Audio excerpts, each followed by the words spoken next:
live on kick.com, Facebook as per usual, YouTube, Twitch. Which one is it? What else? I always forget the fifth platform. YouTube, did I say? Yeah, I said. Okay, fine. So they are supposed to be starting any minute now. Fixtures for this evening. Oh, by the way, in the top of the leaderboard is Alireza Firouzja. What a performance. What a performance. Let me go to the results page. So we got the young Alireza Firouzja. Young, I mean, in comparison with the others. Which means I'm sort of like a dinosaur being like 46 years old, you know. So Alireza, 5 points. Behind him, until now, Fabi, then Gukesh, third place, MVL, the rest of the and a few others 3.5, and on the eighth place, Ding, then Ian, and Anish on the last. Okay, we'll see. 2 more rounds to go, I guess, if I remember. Schedule. Round number 8, round number 9, and the playoff in Grantchester, right? Okay, here are the games. Let me see. Have they started? Not just yet. That means we're gonna do maybe 1 or 2 puzzles together, and we'll see how things evolve. Now, I'm not sure I'm gonna stay until midnight. Would you imagine? I think yesterday, like it was almost midnight, and they were playing. So that's quite of a job to cover the entirety of the event.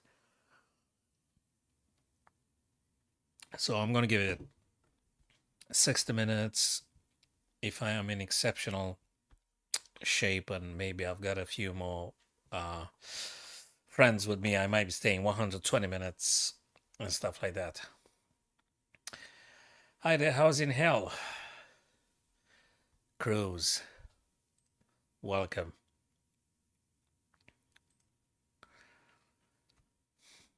Okay, let's do a quick puzzle, right? Before Nordibek and the other are actually starting.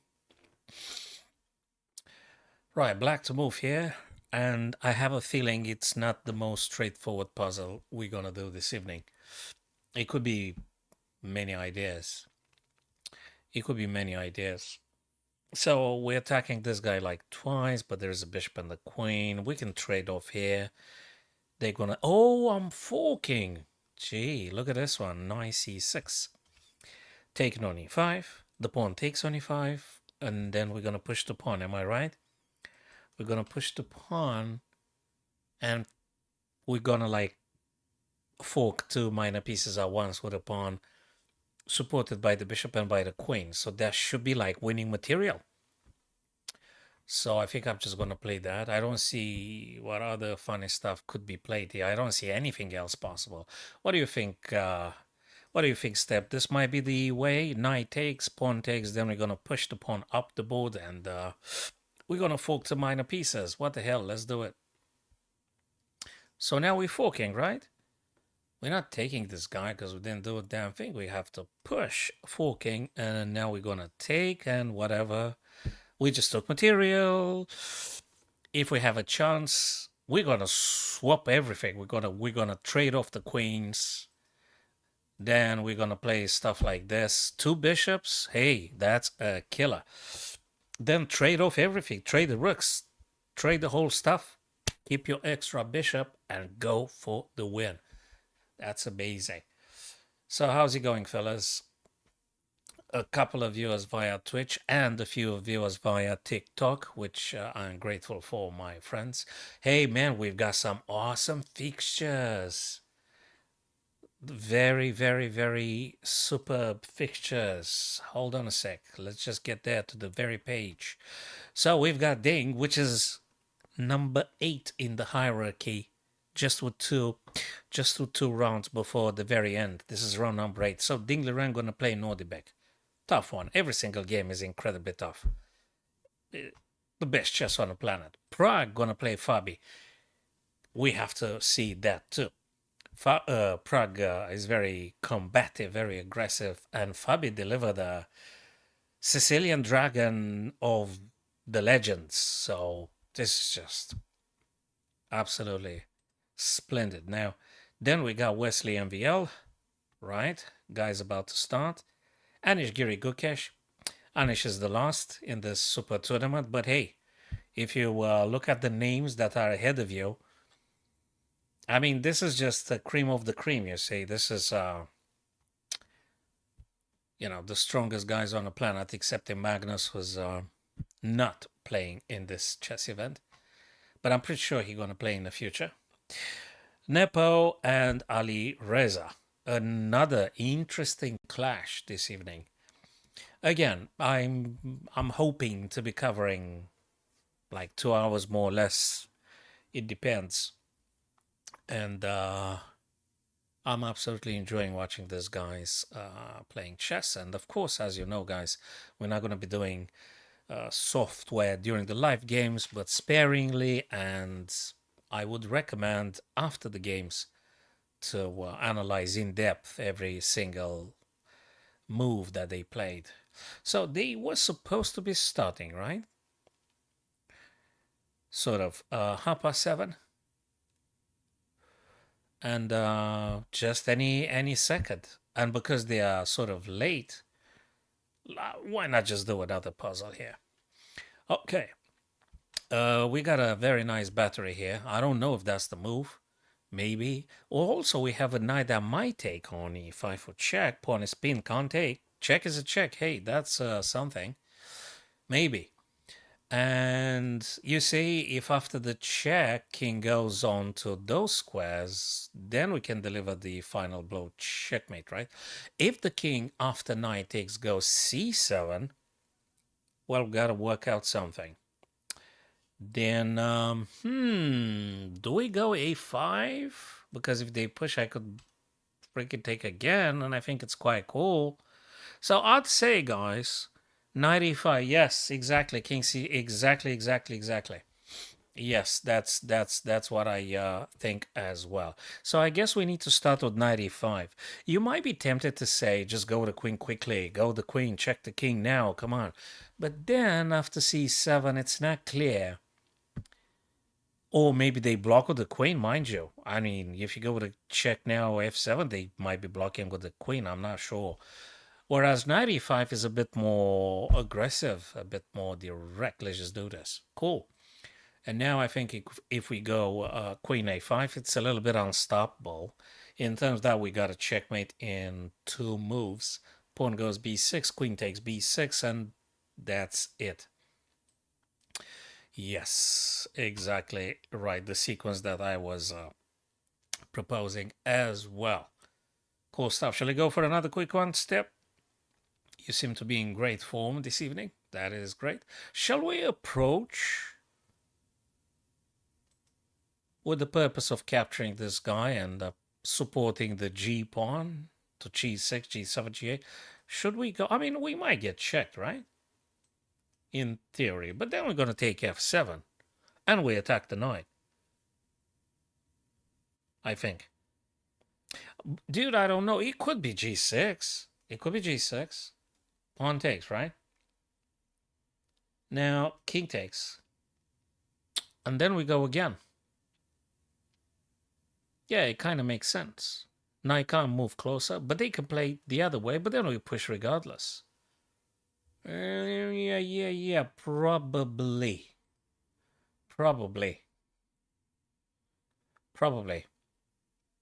You sure it's not king d6 or stuff like this, or it's just too nuts? I mean, it's just wasting tempos here and thing. Oh, you calculate, you just get...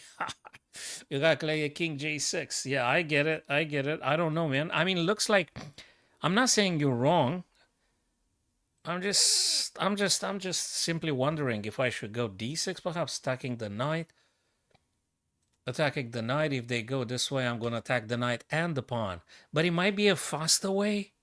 Maybe g6 is the stuff. After h, king takes h6. We take here, right? But don't work because then the king gets closer. So how exactly are you going to play? King f6 seems to be the most intuitive, the most direct, the safest. You keep your king closer to your pawns. One of them has to promote. And the white king goes for attacking f7. So king f6 seems to be the most natural stuff to play here. The most intuitive, the most direct. You know, you go for the pawn, you protect your pawns. You might get checked, but you're going to grab the f7, and then you play g6, g7, g8, or something. Hmm. I think so. So that's the stuff I would do if I had this position myself over the board or online. That's the stuff I would do. King f6.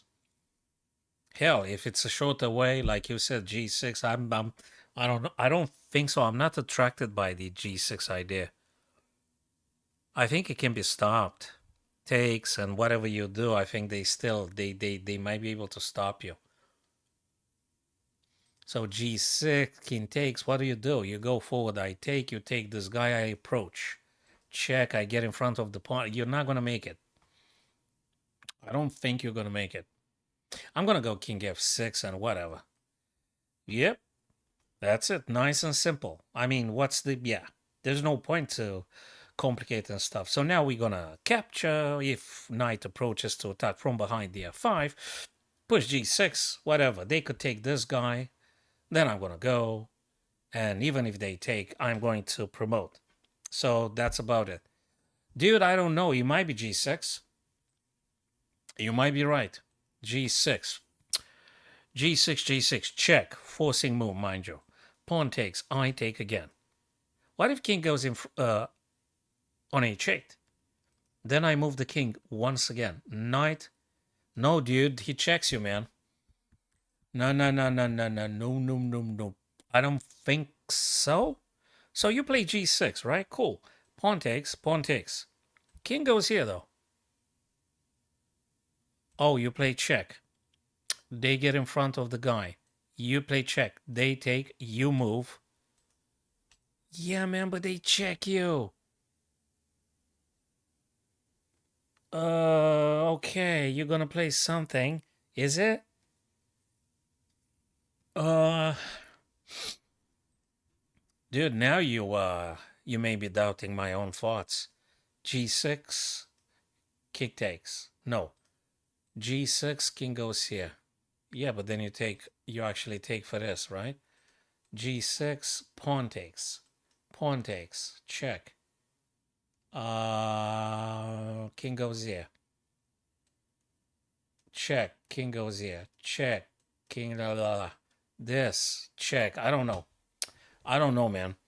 Let me tell you something. I would actually take on f7 if this thing was real.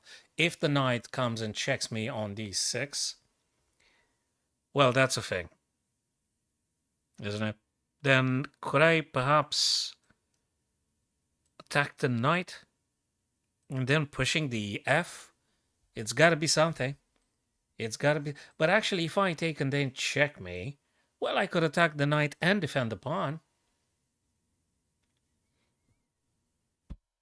Probably it's workable. So you take, they check, and you just move back a little bit. Attack the knight, defend the pawn. Right? They take, you take.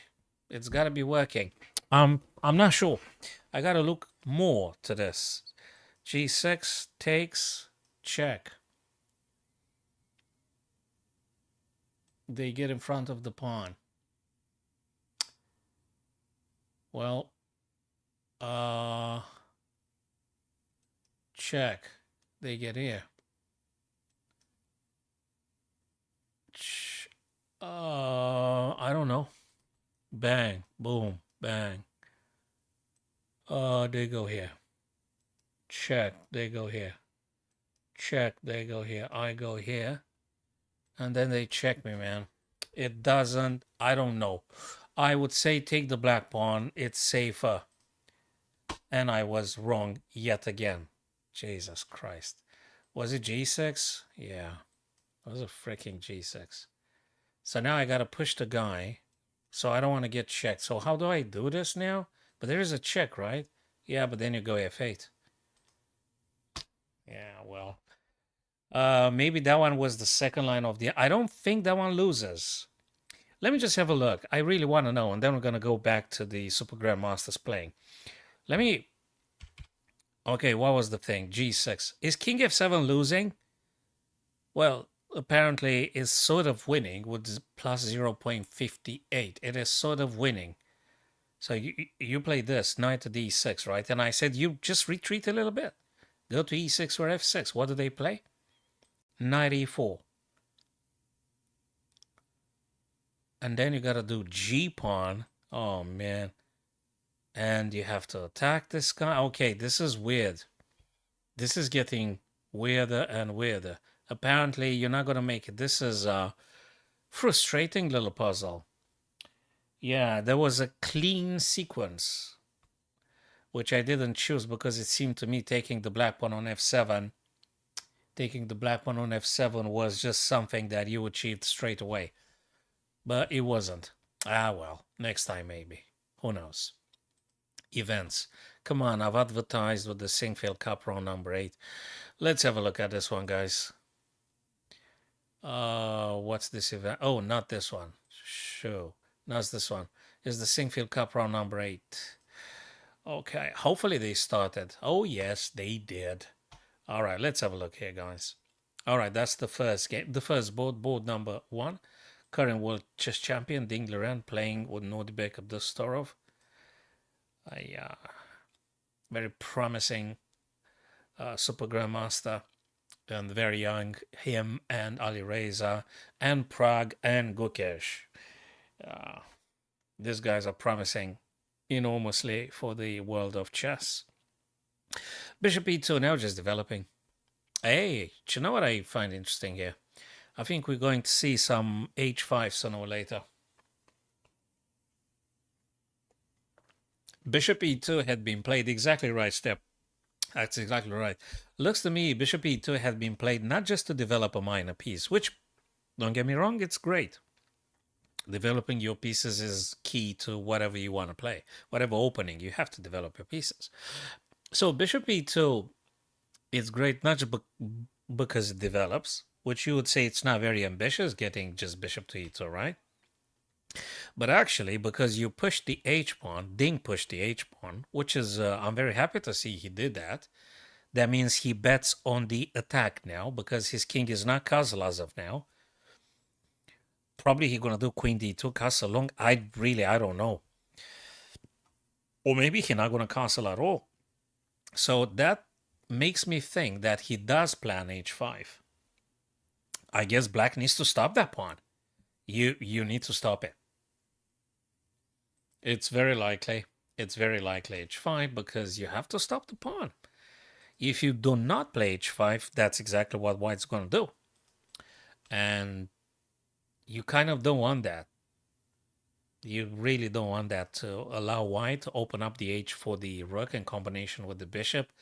It's just looking, it's looking too challenging. So yes, yes, it is something, yeah. h5, bingo. That's what I think it is. Cool stuff. Let's move now for another one. My friends, we're going to be perusing through these games together. Hey, Fabi, what game he played? What superb Sicilian dragon he played versus Nepomniachtchi. What a player. 4 brilliancies in the same ending. What spectacular sacrifices. And I didn't yet do that chess video on the game he played versus Nepomniachtchi. I probably should. I think I should. All right. Knight takes d5, queen takes d5. Ooh, the queen on the same diagonal with the bishop. You kind of sort of have to move that queen prophylactically sooner or later, or gonna be a little bit funny. So I think the wiser thing is just go away with the queen. Just go. You never know what just funny things happen. Bang and boom, then get the knight here, attacking bishop and stuff. So probably you want to move the queen back, or I don't know, have you got a better square for the queen? We'll see. Or maybe you want to play other craziness? Well, I trust Fabi gonna decide to do something very effective. But maybe sometimes it's good to play queen d8, right? Queen d8. Yeah, you shouldn't keep the queen in the center. You shouldn't. We'll see about that. Maybe I'm wrong. Maybe there is a preparation here that he did and he already got a plan. Let's go to Wesley and MVL. Queen d6. Let me go back to the game because you said queen d6. Queen d6, queen d6, queen d6. I guess you kind of can. Queen d6, you make a battery. You don't move quite back. Yeah, and then you need to figure out where to get this bishop on c8 too. Okay. Queen d6 sort of makes sense. Queen d6. Yeah, I guess you can. I don't see exactly why not. It's relatively safe. There is no knight hit your queen. The bishop can't touch your queen, so I guess it's doable. Totally. Nice idea. Yeah, probably queen d6 or queen d8 on that one step. This one here, MVL is black here. What did the guys do? Let me just... What's that? Okay, Queen's Gambit. What's this madness again? What's this thing's game? Queen's pawn opening, symmetrical variation. Sure. Absolutely. Takes. Queen's Gambit decline. Yeah, in the end, Queen's Gambit decline. Austrian Gushev. Gushev counter Gambit. Okay. Queen takes, queen takes. Come on. Do the guys want to draw? Do they want to draw? He said, you take my queen so I can activate my knight centrally. Probably that's the idea. Queen takes, knight takes. Okay. Two central white knights, but probably they want to draw. Yeah. A6. Stopping any knight. So now you're not getting like forked with the king and rook by any of the two white knights. So a6, always a good stuff to play. A6 also, if you want to play b5, would be also good because you might be able to do some bishop b7. You never know. Probably. Probably, yes. That's cool. Nice positional. I think we're going to like that game as well. Anishgiri and Gukesh. Now that's something. Anishgiri and Gukesh. Was that some Berlin? What did they play? Spanish again? Spanish every day? Yeah, Spanish every day. Every day, Ray Lopez. Ray Lopez, Morphy defense closed. Yeah, exactly. But not variation with c3 for d4 and bishop c2 and stuff like this, and knight d2, knight f1, knight g3. Not this variation. I don't know what's the name of that variation, but he went knight c3. He went knight c3. Okay. d6, a3. Okay. Like, let's see what happens. h6. No more bishop or knight playing on g5. Now for the time being. h3. Again, no pinning allowed. That's what it means, amongst others. Rook. Does he want to push the b? That sounds like it. I think he plans on advancing the b. Amongst others, bishop e3. You still need to develop, and there is no black knight to play on g4 and frustrate your bishop on e3. So that one is not going to happen. Therefore, bishop e3 is very sound. It's very explicable, and it makes sense. Rook e8. Always want to get the rook on the e or d. Knight. Right. In the middle. Knight d5. Knight d5. Targeting a few vital squares in black's defenses here. Now, if you capture, I suppose you kind of need to take back with the bishop, attacking the knight, and keeping yourself a nice diagonal hitting on f7, which the bishop had just moved on from the f-file. So if knight takes, queen takes back, I think it's cool. It's nice. Now, that doesn't mean black is going to take. But if they were to take, you could take back with the bishop. And that's quite an active bishop.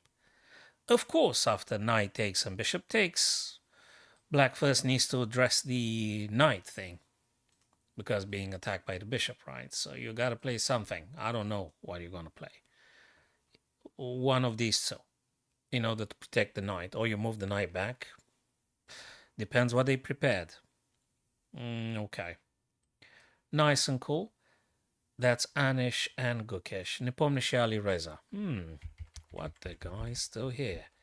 Let me have a quick look here. So, dude, what did they play? That the Scotch game, right? That the Scotch game. Bang, boom, bang, boom. Takes e6, takes with the b. So he got a chance for pushing d7 to d5. Bishop d3, d5, exactly as we said. Pawn takes. He didn't even bother. He said king safety first. Thank you very much. And white castle's the same. Bishop attacks the queen now. Knight to e2.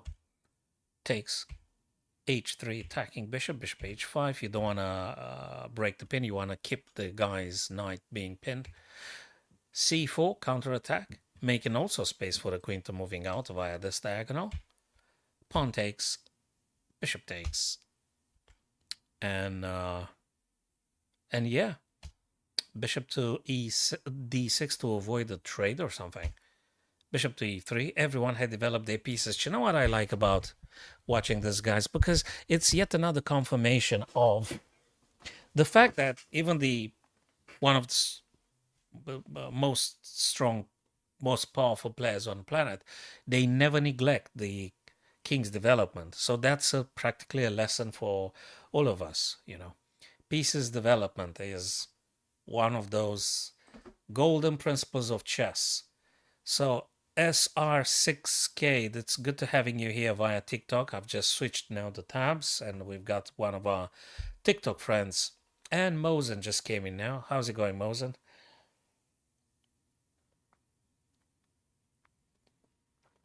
Okay. So, hey, this is still a pin, Should you move the queen? I guess you really can't do f3. It's just horrible. Giving all the dark squares. You don't do f3, right? So I guess you sort of have to move queen. Like what, queen c2 or something? It might be met with bishop g6, but you can't have them all. I mean, yeah, that's what I thought. Queen c2, bishop g6, then what? Queen d2, queen c3. Which one? You got to be careful though, because there is another stuff being played. So you go queen c2, bishop attacks, you go here, knight hits you. And you have to be choosing very carefully how you doing the things. Yeah, there's a... On the other hand, I've got to say, Step, on the other hand, this bishop on c4 stays almost ideally, if not ideally. There is no pawn coming down towards your bishop, so your bishop is super cool where they are. So there is no black pawn to challenge the bishop. So you kind of don't want to play bishop d3, I guess. So you want to keep the guy here. On the other hand, you're still in a pin with the knight. And you would love to play the knight somewhere. Just move the knights towards the opponents. Try to see if you can fork something. Black has isolated pawn c7, isolated pawn a7. Just try to figure out a way to attack him. Yeah, connecting rooks. Sure, queen d2, right? Maybe queen d2, queen c2, you name it. Queen d2, queen c2, something like this, right? If you do queen d2, guys, let's not forget, there is always a knight e4. It's uncomfortable. You want to know something? What about queen a4? If we just debating the candidate moves here, what about queen a4? You're outside of the harm's way, so to speak. Your knight can be replaced by the bishop if black decides all of a sudden to trade. But if you move queen a4, then later on, if they don't take, then later on you can play knight g... Nah, it's horrible, knight g3. Hi, Leo Desi. Good to see you, my friend. Good to see you guys. So queen a4, I guess, is kind of good. Queen c1 is not bad, but I want to connect the rooks. Rook b8, rook b8, rook b8. What? Rook b4. Rook b8. Let me think. Rook b8. You play rook b8. So you're dropping the a7 all of a sudden? Haha. Well, yeah, I understand what you mean. I understand. I understand. It might be a thing. Well, that is why they stay sometimes for like 10, 15 minutes. Yeah. So your idea would be there's a queen c1 and exchange the e2 knight against the bishop. If they choose to do so, they may not take, you see. Maybe they don't take. I don't know what black does after queen c1, for instance. I don't know. Um, but we're going to find out. Well, we threw a few ideas. Back to Dingley Ren and Nodi Backup the Storov. Knight f4, you're talking about the last game. Hold on a sec. If he does not, I will play knight f4. Yeah, knight f4 is a cool one. It's one of those things you... Or you want to go knight d4 for knight b5? Or knight f5? I'd like to take this bishop off the board if I can. Which way would you go with the knight? Would you go f5 or would you go b5? I'd like to try to attack this bishop to trade them off. So yeah, that's a question. That's a question. I don't know. Would you push h4? Oh, sorry, g4 is just completely unreasonable to even think about playing g4. It's completely unnecessary to weakening the king side that much. I don't know about h4. Okay, queen a4, queen c1, g4. We'll see. We're going to leave the arrows like this, and when we're coming back, probably they would have played something. Here, with Ding and Nordibek. Bishop e2 with the objective to playing h5. That's obvious, I guess. Queen to b6. Going for the weakness, which is b2. It's good to identify the undefended pawns, isolated pawns, stuff like that, which is easily attackable. And now what do you play? What is worth mentioning is that if you go with queen c2, you may need to figure out the bishop f5 attack. And then I don't know. Then you play bishop d3, they take, you take, and then you're going to drop b2. So it doesn't work. So queen c2 may not work. You might need to do rook b1, but then again... then maybe you could play bishop d3, bishop takes, queen takes. Okay, I guess. Queen attacks the pawn, though. Can you go like this? It's got to be something in the theory, right? Also, can you dream about this kind of stuff? Knight b5, you know, to do some knight c7, or is just too much? Well, I'm pretty sure Ding must have done some homework or prepared something. I can see his time now shows 1 hour 53. H5 now. Do you know something? H5 is kind of cool, but black does have resources, I guess. Might they be even ignore you and go for the b2? I think that's a very good question you posed off there, Desi. So h5 makes all of the sense always. But then they take b2. Then you got to figure out where you move your knight, or you just lose it.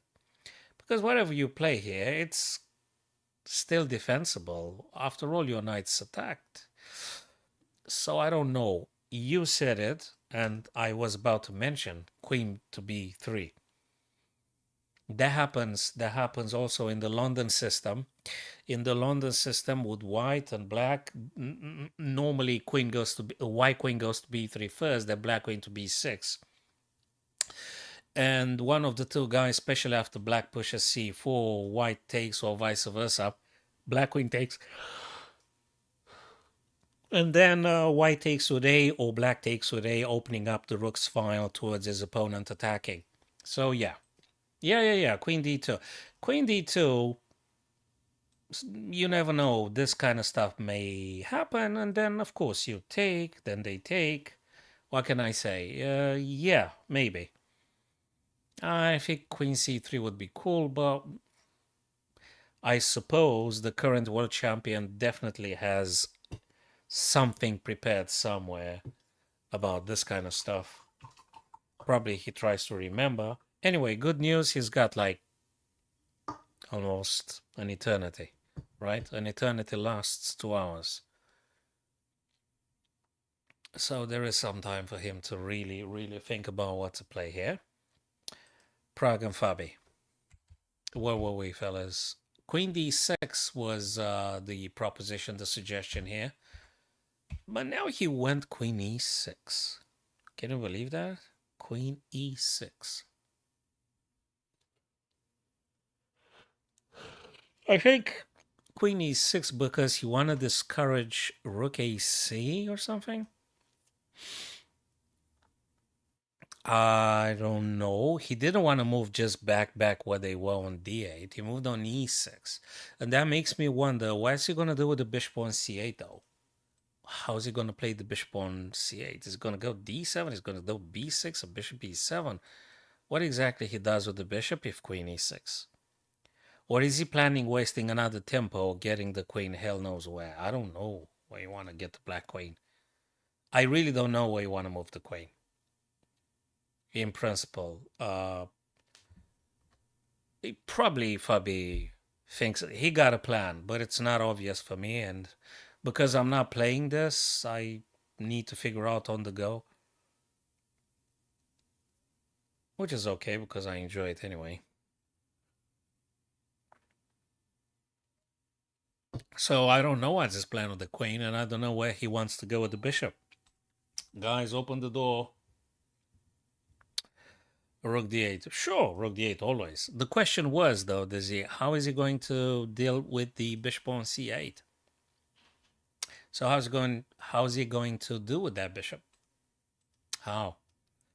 So rook d8 makes a lot of sense. Frankly, if you ask me, rook f belongs to e file and rook a belongs to d file. Unless you think some other patterns, some other plans of developing, but looks a bit natural to get rook to e, rook fe, rook a d here, you know. But you need to, keep an eye on this bishop. What do you do with the ca bishop? We'll see. Maybe he want to push the pawn and make you take, and then the rook. There is quite a few things. These guys are deep, and Fabi had proved an enormously spectacular Sicilian dragon versus Nepomniachtchi, and it was absolutely spectacular. That Sicilian dragon will get into the books, and because hey, to play Sicilian dragon against Nepomniachtchi in 2024 and win. I think it was move number 12 where Nepomniachtchi made a massive blunder playing pawn g5 rather than queen g5 with the purpose to going over to the b5 square and diminish the attack by exchanging the queens. So that was 2 days ago, a phenomenal game. You guys should be revisiting, maybe you should be discussing together at some point that game that was played. Wesley and MVL. What did the guys do here? Bishop g5. Develop. At least you attack something. e5. And MVL says, yeah, well, let me attack your knight, mister. And now you gotta decide, what do? You take the guy's knight, but then he takes you, and he attacks the knight, and he attacks the bishop. So you can't take the black knight. It's just great. If you take the black knight, they take your knight. But then, so shockingly, you will find yourself in a situation in which two white pieces are under threat at the same time. So which one do you save? Yep, that's exactly Dizzy. What? Oh, you take on d4. That's a cunning move. So yeah, and you're not afraid of knight c6, I reckon.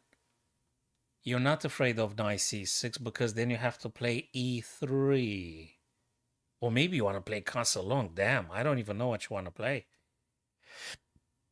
Now, I understand what you say. f6 takes, and then you want to take back. Makes a lot of sense. Don't get me wrong. I think it's cool. Knight c6, but maybe then you can go bishop b6. Hey, actually, that's very sensible. Unless we're missing something. So that's why I enjoy doing the streams with you guys being present because you always see way more than me, and that's just great.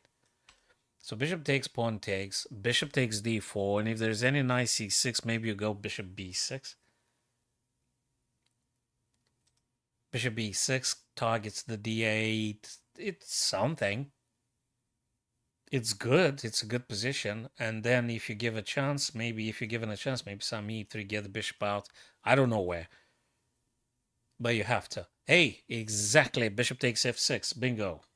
Bingo, bingo, bingo. Obviously, if e takes d4, which 100% is going to happen right now because you just lost. Or don't tell me you're going to take the bishop with the pawn. You're going to take the bishop with the pawn? Really? Do you think so? I mean, I know it's crazy, but...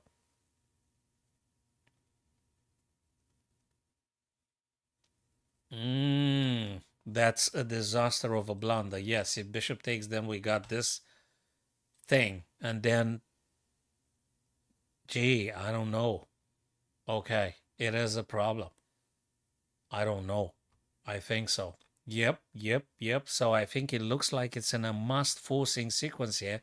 You sort of have to take the knight because if you touch the bishop, you need to face this knight d5, and then they say you take, but then check. This guy moves and you take the rook. If you calculated, then oh my Jesus, he took with f.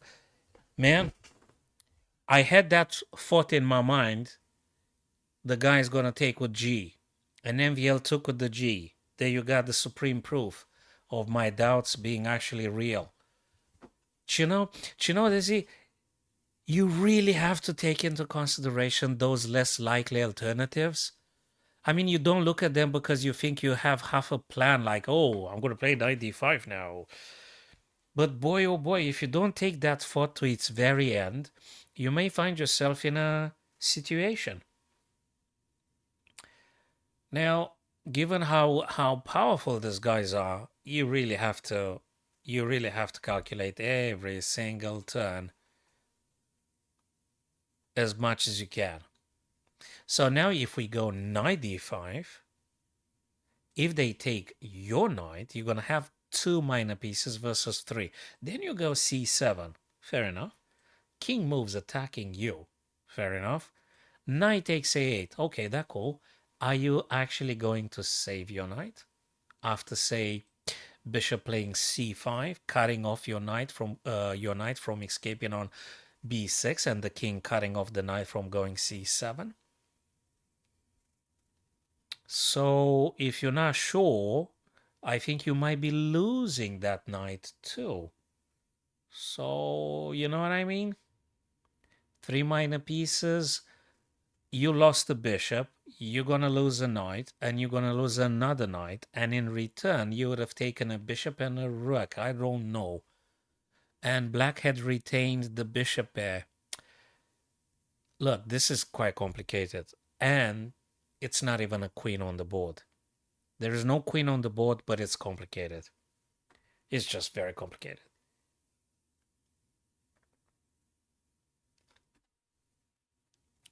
You know, it's a full lecture on this guy's playing you. And actually, we're making this with no software, you see, because when the software being displayed, everything is being fed to you. Everything is being provided. You don't even have to make an effort to calculate anything, right? Because everything is being given. So it is fascinating just for human psychology without the intervention of the software and stuff. But these guys really want to shock everybody. White didn't go, Desi, with the idea knight d5 because probably he saw something.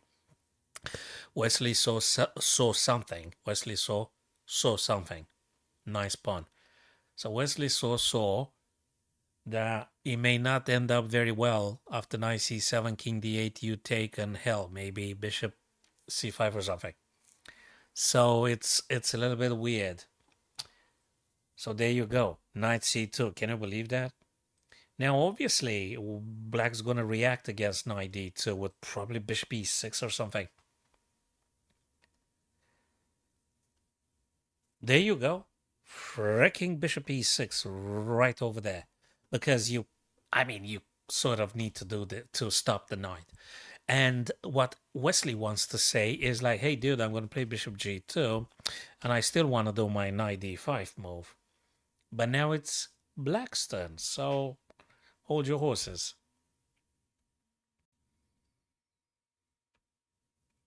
These guys are phenomenal.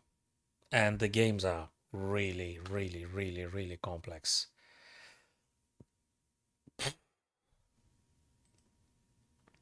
You have no horse. Oh, man. We can watch just some westerns. We can watch some Wyatt Earp films, series, or whatever that is. And they got a lot of horses in the Wyatt Earp's films. Have you seen all the western uh, films with these guys have a lot of horses? Someone stealing somebody else's horses, then shootings and crazy. And Wyatt Earp. You remember that film? I think it was made in 95 ish, 97. It's Tombstone. Tombstone with about Wyatt Earp and something. It was something. If you're into this kind of things, that quite cool film. Yeah. All right. Love it. Knight to e7. Oh, that those old westerns with John Wayne, right? I mean, you're talking about those old westerns with John Wayne and Gojko Mikic was a guy from Serbia or something. Ah, yeah, Sergio Leone. Yeah, yeah, yeah, yeah. Once upon a time in the West. Once upon a time in the West. And did he direct it? Did he direct the other film? Was that The Good, the Bad, or it was Clint? The Good, the Bad, and the Ugly. Oh yeah, with Clint Eastwood. Yeah, yeah, yeah, yeah. Absolutely legend. Yes, yes, yes. Absolutely legend. Oh man, with the John Henry Fonda, wasn't it? John Henry Fonda was the in that thing. Once upon a time in the West. Gee, man, that's just really cool stuff. Yeah, yeah. You need another lifetime to revisit all this stuff and to enjoy it really. So bishop takes d5, knight e7. You gotta move bishop c4, attacking a6, c6 here. Yeah, that makes sense, c6. Whoa, what the hell did I miss? I mean, if you touch this guy, I guess, what? Sorry, what the hell am I missing? It's white's turn, right? All right, guys, can you elucidate the big enigma here? Bishop takes a6.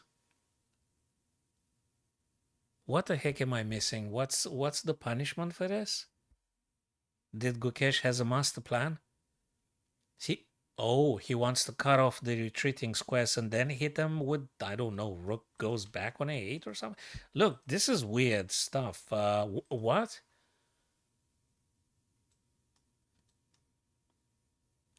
Oh, the bishop is hanging. What?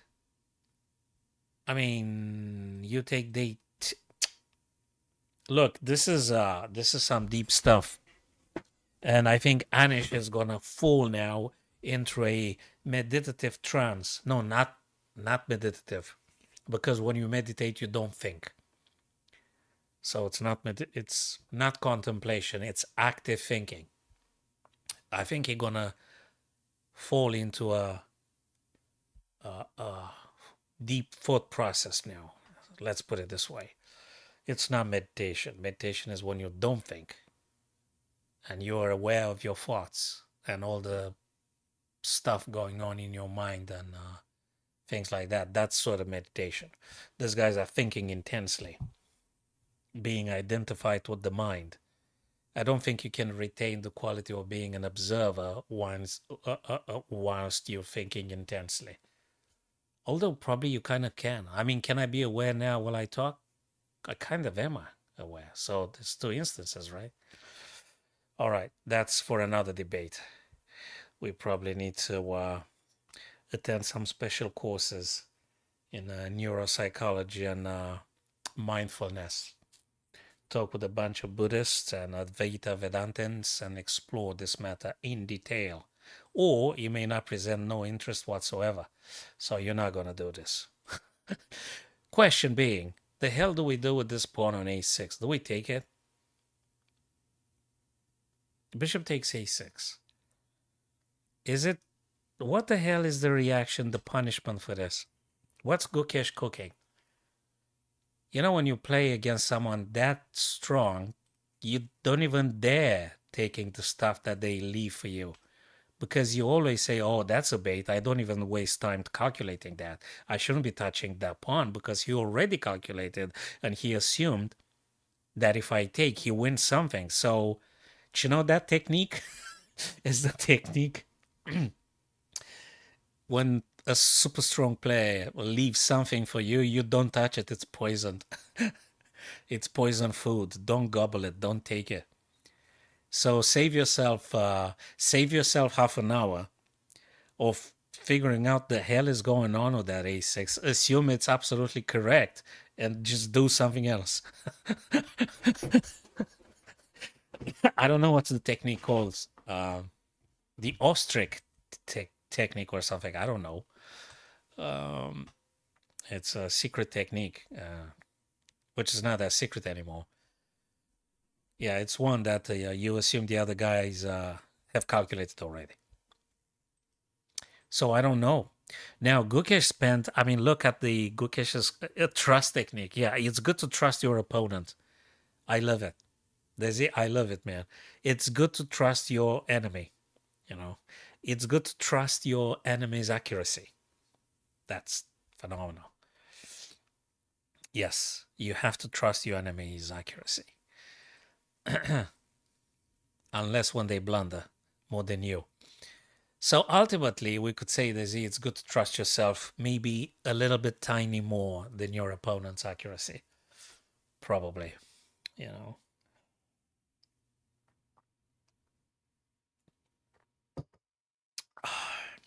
Hey, that's very good, man. It's okay. I'm perfectly fine with the YouTube. I'm actually looking for subscribers and folks that are watching my video content. So whenever you got time, guys, at your convenience, give it a watch for one of my videos. Hell, just watch them all, okay? Binge, video binge, like I might do with some Wyatt Earp series later. I don't know. We'll see about that. So why don't we take on a6? We haven't answered the question. I've avoided to answer the question because I don't see the hell am I supposed to play.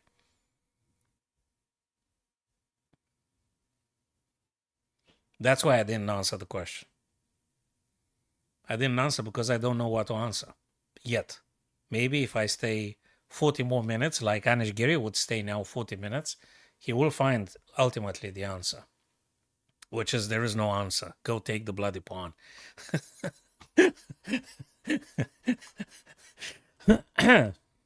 No, that's the non-grandmaster in me talking. So, okay, you take then f5. That's a little bit brutal because if you don't take, you're gonna lose the bishop, right? But there is always the funny bishop takes h6. This guy takes, queen takes, but you don't have. No, no, no, no, no. There is a bishop on f8. Sorry, I thought the bishop's on e7. I think I'm seeing in my mind projecting another game. Bishop takes a6, f5 takes. Oh, wait a minute. Does he want to actually deflect the bishop from this diagonal? Oh, I'm gonna say something incredibly simple and unambitious. Probably at some point d5, but I don't know in what move order. But is it because he wants to? If you take, is he gonna play bishop e6 to try to cancel your bishop on c4 things? Hey man, he took the bloody pawn. He took the pawn. Why the hell not? So I wasn't completely nuts. I mean, just a little bit. But look, if a guy like Anish Giri, who is super top elite chess player, takes the freaking pawn of Gukesh, who's another super top elite player, I gotta trust Anish Giri.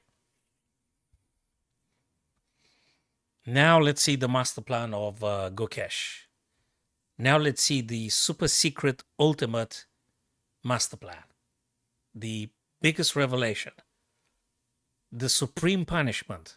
Anish Giri will be supremely punished with the next move of blacks, which is, I don't know, which is King King H8. King H8, the supreme punishment. You want to know the supreme punishment for Anish Giri? King H8. Jesus Christ. King H8. Yeah, that would be something. I will stop the stream if it's King H8, man. I can't take this anymore. I can't take this anymore. I mean, it's just... I don't understand the bloody thing. I mean, if it's King H8, I don't know what we're doing here anymore. Now, I would have said that the subtle, not so subtle idea to giving up on the a6 pawn is sort of deflecting the bishop from being here. And the question, do you reckon that maybe he's going to play bishop e6 in case you go with this guy and I'll take it back straight away as a prophylaxis? I don't know. You don't want to do f because you're actually going to be... I mean, this guy's going to go bishop c4, checking you. You push, you push, you go, and then I'll take your guy. Jesus Christ. Is it this? I don't know yet. I'm not fully convinced. It's just to... this is really complex stuff. I don't know what's the answer, but we're certainly gonna see what Gukesh has in store. I think this guy has either calculated super accurately and he's a super league, or he missed something. And Anish says, I don't trust you. I don't trust you. Okay. That is Gukesh and stuff. Oh, so you actually transitioned, you actually moved over from... You migrated from TikTok to YouTube now. Okay, I see, because it was lagging. Oh man, this is painful. So I guess some other TikTokers will be discouraged to watch the stream via TikTok because it's lagging. Yeah. Actually, they'll be discouraged just because they see me and they instantly get discouraged. And they say, I'm not going to watch this crap. Let's just go away. What the hell is this guy doing here? Let's just get the hell away from here. We're not going to watch this guy mumbling his chess nonsense. So, I don't know. We'll see. Okay, what's that? Wesley MVL. Now, that is something sweet about this position. The sweetness is that, no, the supreme is this and this. But you have to play the dark square bishop somewhere, which is probably bishop e7 or something. You need to connect the rooks, and it looks promising, especially if you manage to push the f pawn and then the h pawn, and then do stuff like that. You do have to be careful of this. You have to be careful about knight c3 going to e4, and, you know. Therefore, bishop e7 would be kind of like a little solution and thing. Hello, Wesley. Good to see you. So, knight to e4 could be probably reacted with bishop e7 and such. Anyway, MVL's turn. Personally, my immediate feeling, and a little bit of thought, because I don't know, probably I'm more like feeling and then I'm thinking. Maybe my thinking is not that much. I mean, the hell with that. Probably bishop e7, because you will be connecting the two black rooks. No, he played some other ideas that I've speculated. Knight d4. He didn't move the bishop, though. Well, this one is, hell, he's attacking a knight, man. He's attacking a knight. So you sort of have to take. I understand. Look, MVL delivers this evening some very unexpected surprises, some very unexpected strikes. It's the stuff with the G takes F6 was quite surprising, and it seemed to be quite an incredibly complex plan that apparently it is disadvantageous for white. So white retreated knight c2, and now black moved the knight from c6 to d4 rather than playing this guy on e7 or something. So he's really doing something. He's really good he's doing something here. I think also, long term, black needs to neutralize this bishop on g2, perhaps with playing this after the knight c3 had moved. Well, I don't know when that knight's going to move, but okay, we'll see about that. So MVL has the bishop pair. That might be something long term. Although the bishop on f8 doesn't do a great deal of nothing at the minute now. It really doesn't do nothing, but it might do it when they go this way, stopping a potential rook ac to attacking the king. Knight e4. You think knight e4 now is playable? Like, what? You would play rook d1, says Wesley, because you want to take on c7, deflect the king, and grab the rook for free? Well, not for free, but just saying. Look, dude, if knight takes c2, you actually took a piece already, and you attack the rook with tempo. Are you Hell, it's possible to just give all your pieces in the next 5 moves. I'm not sure it's the stuff you want to do, though. Yeah, you did it. Yeah, okay. I'm happy you've clarified the terms of the dialogue. It is technically possible, sure. I'm not sure that's the good stuff, though. Yeah, sure, you can give up on all your pieces, of course. So that's MVL and Wesley. Anish and Gukesh, hey. Hey, what's going on? Hey, he went with the D5 idea, which...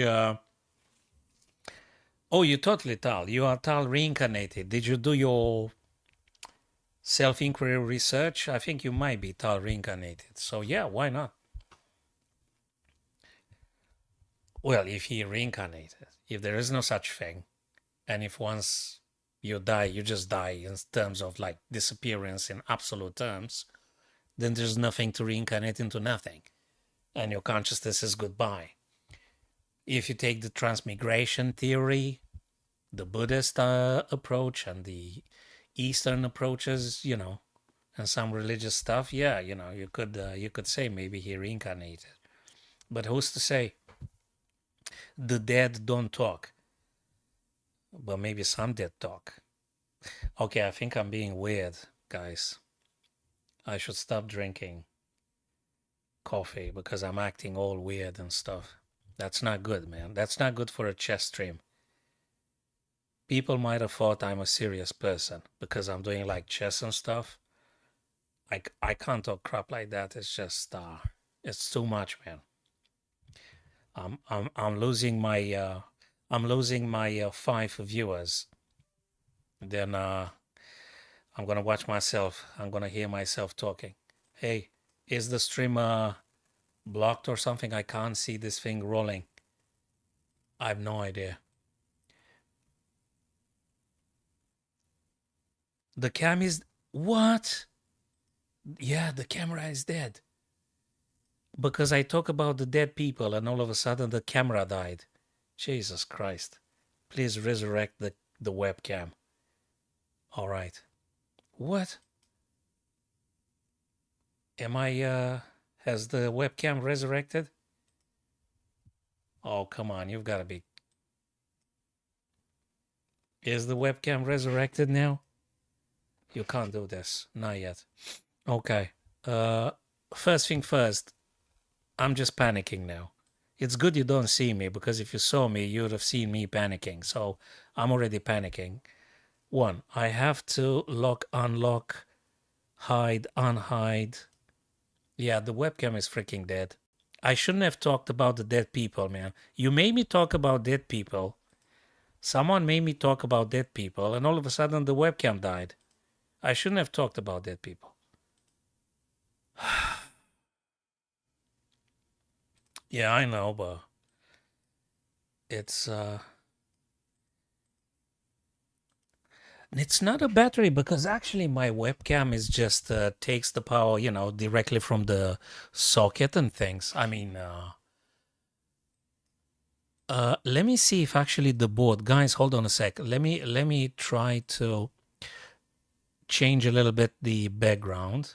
Oh, okay. So the background is going. You guys can hear me. Sound is cool. It's just the webcam that died. I have to remove it as a source, and I'll put it back, guys. Hold on a sec. I'm going to do something. I am going to remove the webcam, because I've done lock and unlock a couple of times. That's weird.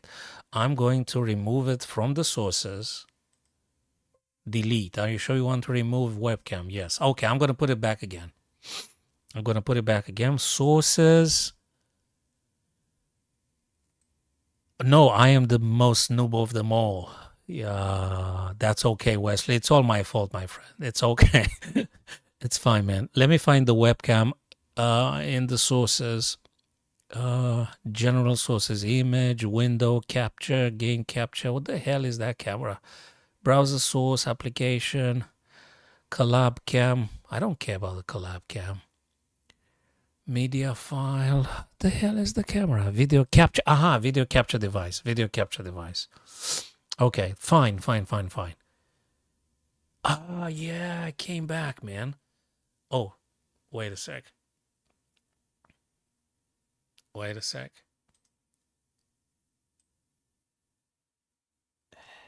Yes, bingo. Excellent. Hi there, Daisy. Now,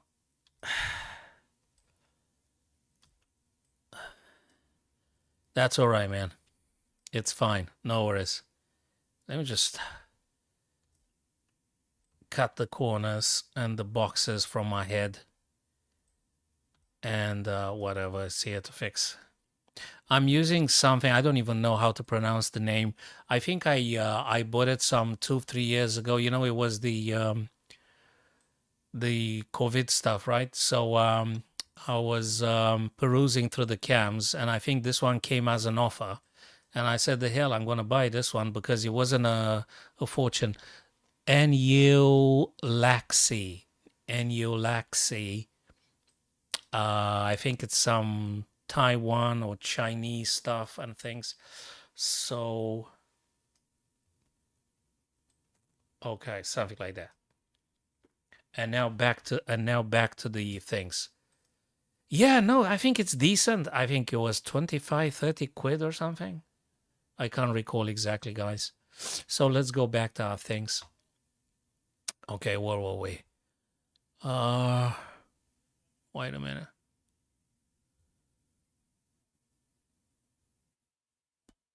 Watch events, and now we're gonna go back to Sinquefield Cup round number 8. Sinquefield Cup round number 8. And there we go. We're back in business. We were out of business. And we shouldn't be talking about dead folks, because that's when the webcam dies, and the stream itself and stuff. So we shouldn't talk about dead and stuffing. Okay.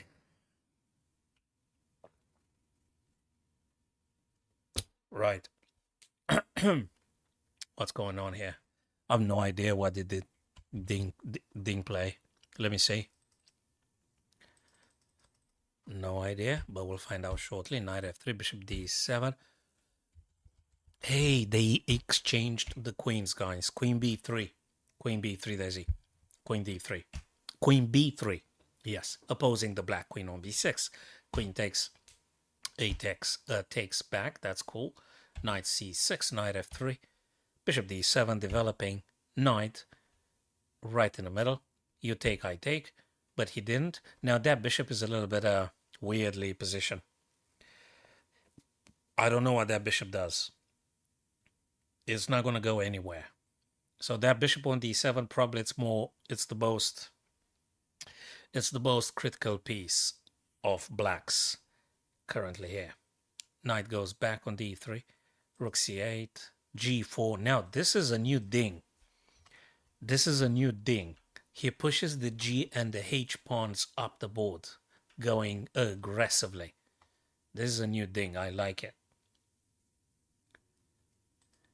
Is he? I mean, or maybe he always play like that. I just miss those games in which he attacks ferociously or something. Nice one. That's a nice one. He goes for the attack. He just goes for the attack. Yes, that was the whole plan. So white looks like, my friends, he's not going to castle. Actually, the only castling of white, I think, would be king d2. Just making sure the rooks are connected. So he's going to play king d2. Rooks are connected. He's going to be moving rooks on the first rank and stuff. So that's what I think. What do you say, guys? Do you think that might be the case? Yeah, totally. Absolutely. Could be. I mean, if you want to circulate freely with the rooks, probably you need to consider that one. Next game, Dingley Ren, Prague, Fabi. Okay. What happened here last time? Queen takes, right? d3, freeing up the bishop. Knight takes, queen takes, bishop d2, queen e6. Yes, I remember that. Queen c2, hitting the bishop. Attacks the bishop on c5. Queen e7. You tell me that actually Nordibek played queen d5, queen e6, queen e7 now, defending the bishop. Well, he could have moved d8 and e7. What was the thing? I don't know. Sorry, Fabi could have played that. I don't know. But it makes sense. It makes sense. Also, guys, queen e7, not just defending the bishop, but also making space for that bishop to moving. Probably e6 or f5, you name it. I don't know, maybe f5 to being here.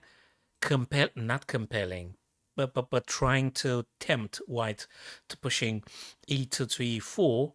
You're going to go h7, and d3 will become a backward weak white pawn, attackable in principle by the rooks on the d file. So that might be. We'll be revisiting again. Prague, that's the game. Wesley MVL, another spectacular game played by the guys here. Knight d4 takes. Of course you take. I mean, yeah, that's what I thought I would do. And knight e4. Now, is it bishop e7 or not? Or it's going to be this. What do you play? He played something. Look, this MVL guy really wants to shock everybody. f5, eh? Amongst all the moves you could have thought of, it goes f5. I think, amongst others, you force the white knight to take a decision. You want to go to c? Go. Well, you can't, sorry. You can't go to c, obviously, because there is the bishop. So you kick the knight away now. If he goes here, I guess you may play this or that. Bishop e7, bishop g7, right? And you attack the knight and you support your guy and potentially hitting b2 as well. So MVL really delivers in this game. He is creative. He is unexpected. He does something very, very, very, very nice, very cool, and very creative. I like it. I really do like it. If you get active pieces, dropping a pawn every now and then, I think it's the norm. It's the etiquette, right? If you activate your guys, who cares about a pawn? If your bishop are killing everything, you may very well just forget about a pawn, right? I don't know yet fully, certainly. We'll see about that. Knight c5, bishop takes c5, rook c1. Yeah, could be, could be, could be, could be. Knight c5, bishop takes, rook ac, and you betting on this, ready to give one e2 as well. Perhaps. Yeah, Wesley, absolutely. Wesley and Desi, guys, it could be knight c5. It could be, I guess, you opening up the bishop. You play the knight in an aggressive fashion. You attack b7, you attack the bishop, so to speak. If bishop takes, you are going to play a rook on the c. Probably rook ac. The other f rook wants to go d or e, I assume. So you're going to play rook ac. Bishop is pinned absolutely to the king. They might play b6, but that doesn't mean nothing because you're going to play b4 or something. So I guess it does work. It's phenomenal. The Gukesh and Anish drew. Hey, something's fishy, man. Look, guys, I mean, what? Is this a draw? Okay, knight takes the another pawn. Oh, you can't go with the guy anywhere. I see. I see. Bishop b7. And then you just move that guy. You've already took 2 pawns from black. So black can't afford to do anything else. Okay. Okay, I think it's believable, right? I think it's honest, right? It's an honest draw. I think it's an honest draw. I think it's an honest draw. Yeah, I think it's an honest draw. Okay. What? Did he play something? He didn't play nothing. Ah. Oh, yeah. I think so. Next one. What happened here? Oh, I didn't watch this game for too long. But we'll do. Watch it. That looks spectacular. Guys, I'm going to go grab another drink, which is a drink that helps you think. It's a legit drink that makes you, that helps you to think in clear terms. I can't tell you what drink that is. But it's for the thinking. Like chamomile tea, right? Or something. I'm joking. It's not chamomile tea. That doesn't help thinking. That helps to go to the bathroom or something, which is not something I want to do. I can't do this during the stream. I can't drink chamomile tea during the stream because I'm going to have a problem, and we just can't do that. We can't do that. Don't do that during the live stream. It's going to be a problem. So another drink. Again, I can't tell you what I drink, but it's a legit nice drink. It's for the thinking. Okay. And in the meantime, yes, absolutely. No, it's in 46 moves, actually. Yes, it's checkmate in 46 moves. So yeah, that's okay. As long as you stay in control, that is okay. Well, you've never been in control, but that's how people say. I mean, you've never been in control, but I mean, you don't control your thoughts, you don't control your feelings. They just appear, and you look at them. Oh, here it is. Oh, here comes another thought. Oh, sugar, look at that. Yeah, exactly. Drunk with the holy water, eh? Whatever holy water means. That's good for a metal album, a rock metal album. Holy water. Or unholy water. Okay. Cool stuff, dudes. Okay, I'm going to go get some holy water, and I'm going to be coming back and try to pretend we're thinking. I mean, I try to pretend. I'm the greatest pretender. Let's go. And a return, that is. Okay. Cool stuff, dudes. All right. We'll be back in a sec. It's, I'm going to leave you guys with Nepomniachtchi and Firouzja. You're in good hands.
All right.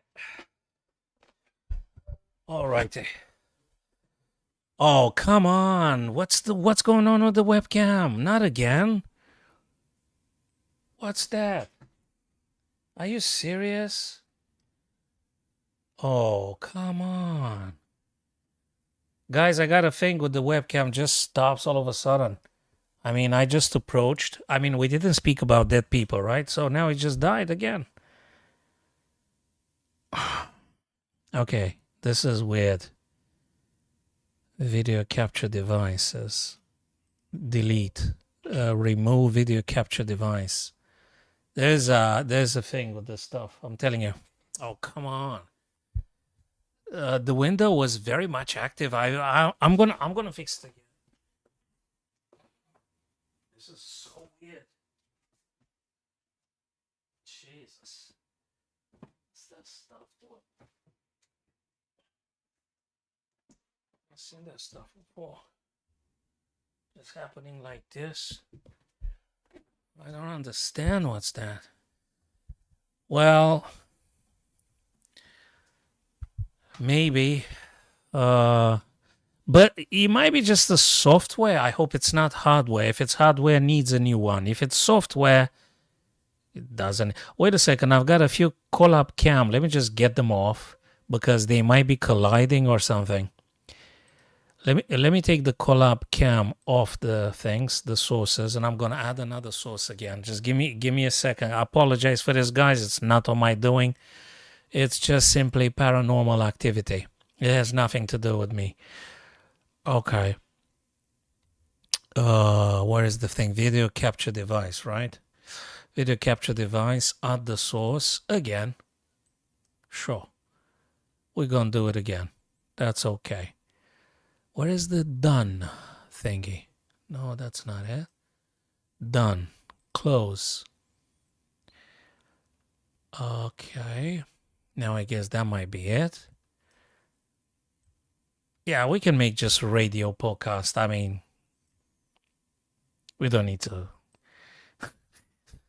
see each other. Okay. Okay, let me make a last attempt. Maybe goes this way, maybe goes that way. And I'm gonna put it on again. Go over like this, go over like that. Who's afraid of big black bat? There you go. Alt key, up and down. But yeah, it's just behaving weirdly, that webcam. It is weird. The webcam, it is weird. It's something happening. It's something happening. All right. Cool.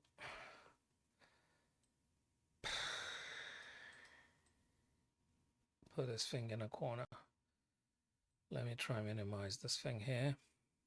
I don't know, something like, yeah. So camera, I think, seems to be okay. Probably it's some software somewhere that it's.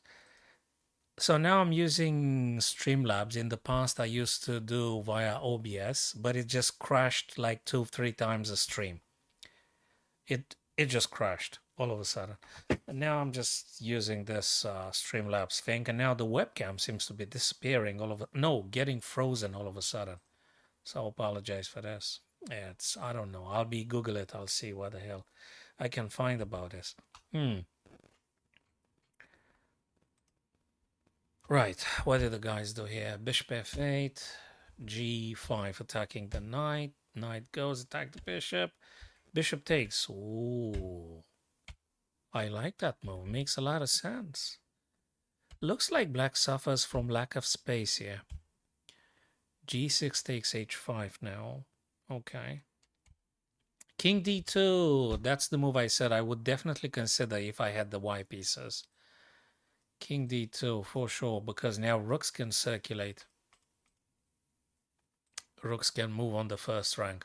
Exactly right. This is the compensation for the lack of castling, but because you can't castle. So I think it's okay. That's fine. King d2. All right. And this is a weak pawn, but how do you actually attack it? And also the bishop would be happier if you push this guy and get your rooks on the g file. Maybe. And you may want to play another knight here. I think you may want to play a knight there, right? Although if you're not afraid of this knight coming over to b4, who knows? Perhaps. This one here. What happened last time? Queen went to e7. Rook to c. That makes sense. Double attack on the c5. Bishop d6 now. a3. Taking away any b4 attempt. Knight attacking. Queen, knight takes, pawn takes. Fine. Rook fe. Rook fe, c6. Therefore, the bishop on c8 can go freely without having to worry about losing the b7 pawn. So rook e and c6 to, you know, in case you ever want to play that bishop on c8, you could do it. You could do it. b4, bishop e6, there you go, bishop e6, queen to b. Okay, you attack a pawn. I understand that. And black's turn to react to this threat. 3-4-7, 3-4-7. How do you defend this guy? Either queen f6 or bishop e5, right? Unless you want to play really funny. But you're not going to push c5. Or will you? Practically the queen sort of defends. Still, I'm not feeling comfortable with that stuff. Perhaps queen or bishop. Queen f6 or bishop. Or you don't do nothing. You give him the pawn. I don't know. Or rook d8.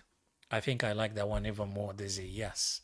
Any of the two black rooks on d8 that might be threatening some discovered attack on the queen might just very well do. Yes, I think rook a d8 it's the move that will dissuade white into taking the pawn on d4. That is correct. Yes. Rook a d8.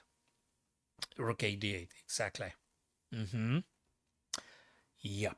And Prague, I think, is going to think twice before taking on d4. After rook a d. Or do you want to play rook fd? And the other rook you go c, or I don't know. Rook a d, rook e, rook fe, right?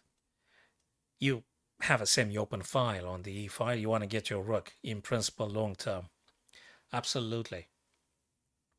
Yes, Dizzy, I agree with your idea. Oh, yeah, the drawish guys. Anishgiri and, yeah, but that was an honest draw. Looks like a very honest draw. Nepomniachtchi and Ali Reza here. What did the guys do? Hey, I didn't watch this game too much because I was taken by the others. Sometimes 5 boards is too much to cover. Or maybe it's not. But if you really want to fully dedicate yourself, probably you got to stay a couple of good minutes with each of them positions. One more complex than the other.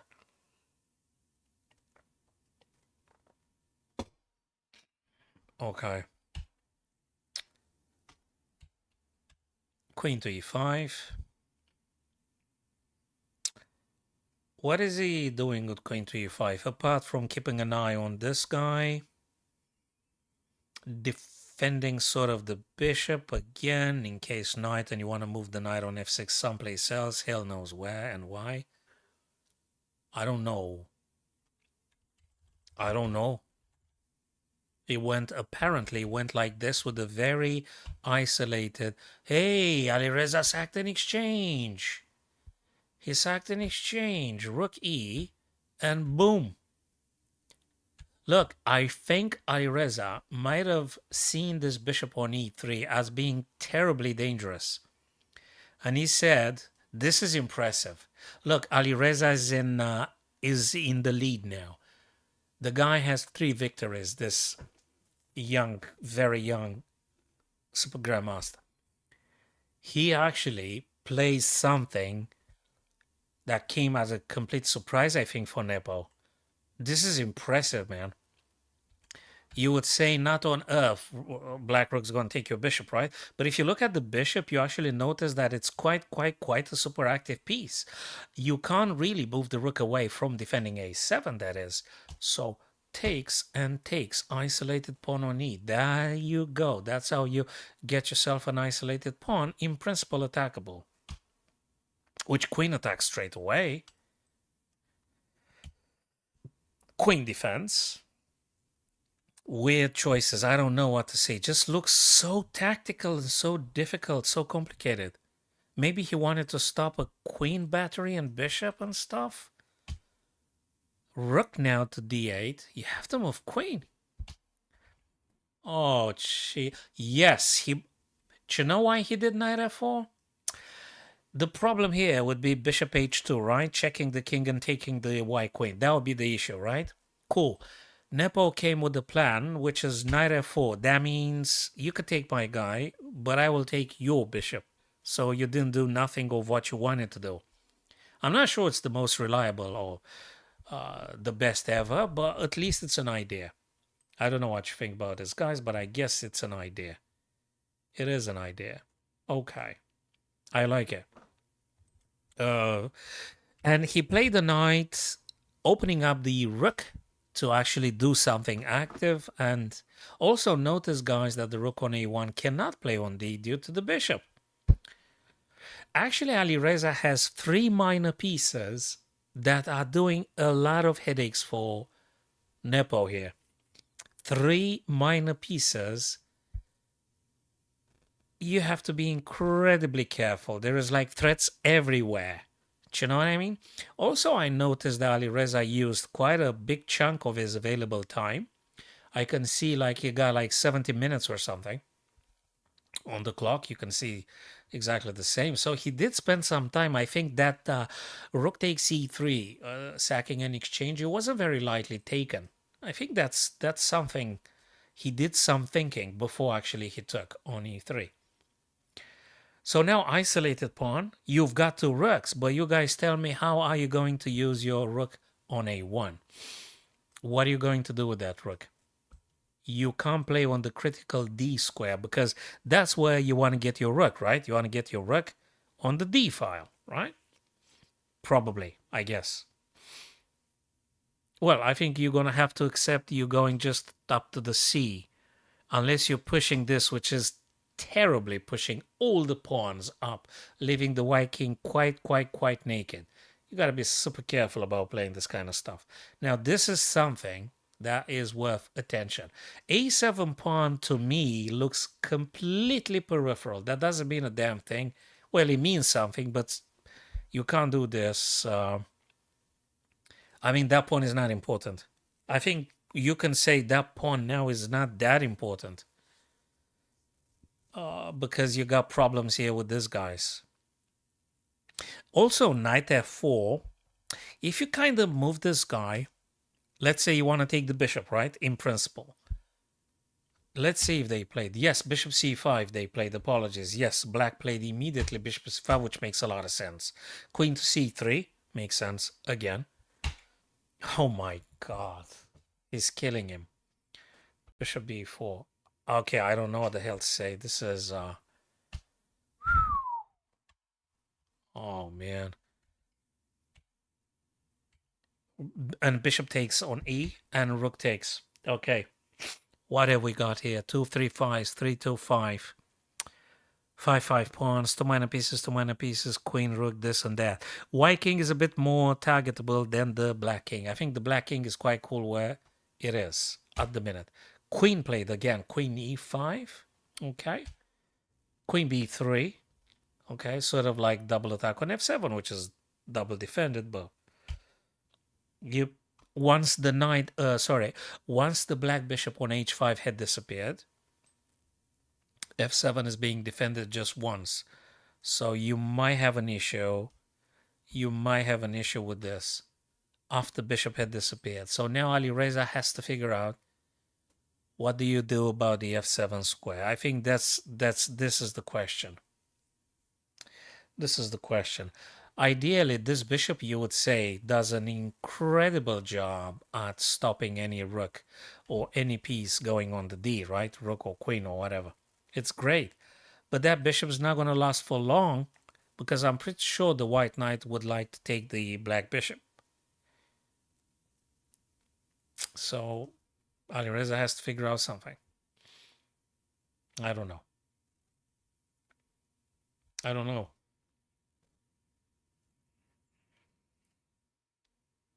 The rook f8 is a complete pain to even consider that. You can't play this.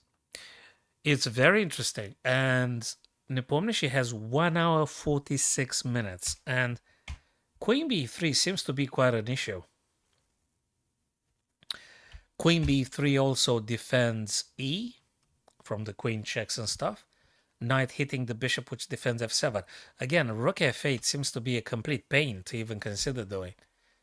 All of a sudden, you move a hyperactive rook to an incredibly defensive position.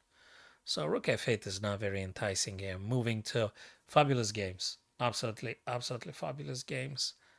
Dingley ran here. What's going on, fellas? Oh man, that must have hurt. Bishop to e8 by Nordibek. Guys, is it me or Dingley ran? It's like a new person now. It's like, look that.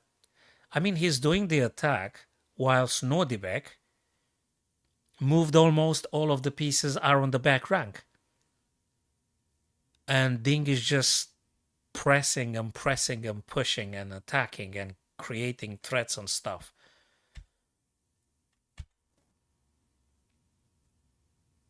So Ding looks like he actually he does a big effort to attack things. You know? Knight c6 by Nordibek. He wants to make sure the knight is no longer on e5 or something? Okay. Really? What's this thing? I mean, even if I consider taking, perhaps, bishop's going to take, but the bishop has no big future, right? Then you're going to play a bishop, and probably they're going to play bishop g7. Well, if you keep up with the trading, you're going to end up in a draw or something. 2 3 5 7, 2 3 2 7. Okay, 7 7. Yeah, we'll see about that. Yeah, okay, there is a pin. White's turn anyway. So if he starts trading, he might be drawing, I guess. I don't see big weaknesses. There is a weakness for black. That is the h5 pawn here. Right on h5. This is the weakness. How are you going to attack h5, by the way? Do you want to play this and that? Sort of makes sense. So the only way for white to target h5 is that if you move a bit the knight. So you play knight c3 to e2, the first stop, and the second stop is knight g3. If you take that pawn, then sky's the limit. Because you continue the Odyssey, and you're going to go f6 and check and stuff, and it looks really cool. So probably the hero is the knight on c3. Bishop b4 is the mother of the pins, Desi. Yeah, bishop b4 is the mother of the pins. So if you, yeah, it is, and it's almost the mother of the checks. It is something with that bishop b4. Yeah, I recognize this. But if you want to do something with the knight on c3, this is the only chance you got, I guess, because then going to be pinned forever. I think this is the reason, one of the reasons Nordibek played knight c6, by the way. He played knight c6 because he vacates the b4 square for the bishop. You see? So, yeah. So let's assuming you go knight e2 for this stuff we said, right? Kind of makes sense, I guess. Let's see if bishop b4 is that lethal. Bishop b4 is a check, and no one is arguing with this. Is a check. Well, can I just move d or something? Well, I certainly can. Yeah, I can play d, king d1. Is that a problem? So that's a long-term plan, medium long-term plan. I think knight e2, knight g3 might go for the h5, and you'll take it from there. b3 is weak. Yeah. How do you attack it, though? I agree. b3 is weak. You attack it with knight a5, but not before you playing b6, so that you you have a supporter for the knight, and then you might be playing, threatening something serious. Yeah, a fork is quite deadly. Yeah. Well, when you play the knight, I think rook's gonna take rook. I mean, you do b6, right? But what if knight takes first c6? Let's put it this way: it's Dink's turn, right? Knight takes c6. You take back with whatever you want to take back with, and I'll play knight e2 for my older plan. I don't see a big problem, I think. Knight e2. No, you take on c6 first. Get rid of that guy that might be playing forks on you and things.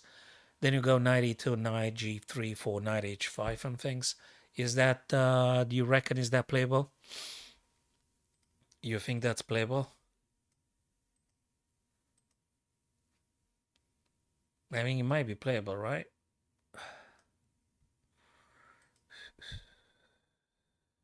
If that's the plan, I think so. Yeah, nice, very nice one. Prague and Fabi. Another spectacular game here. Bishop e6, okay. Rook fd. You said, Dizzy, I remember you said rook ad to dissuade white from capturing the poisonous d4 black pawn. Now,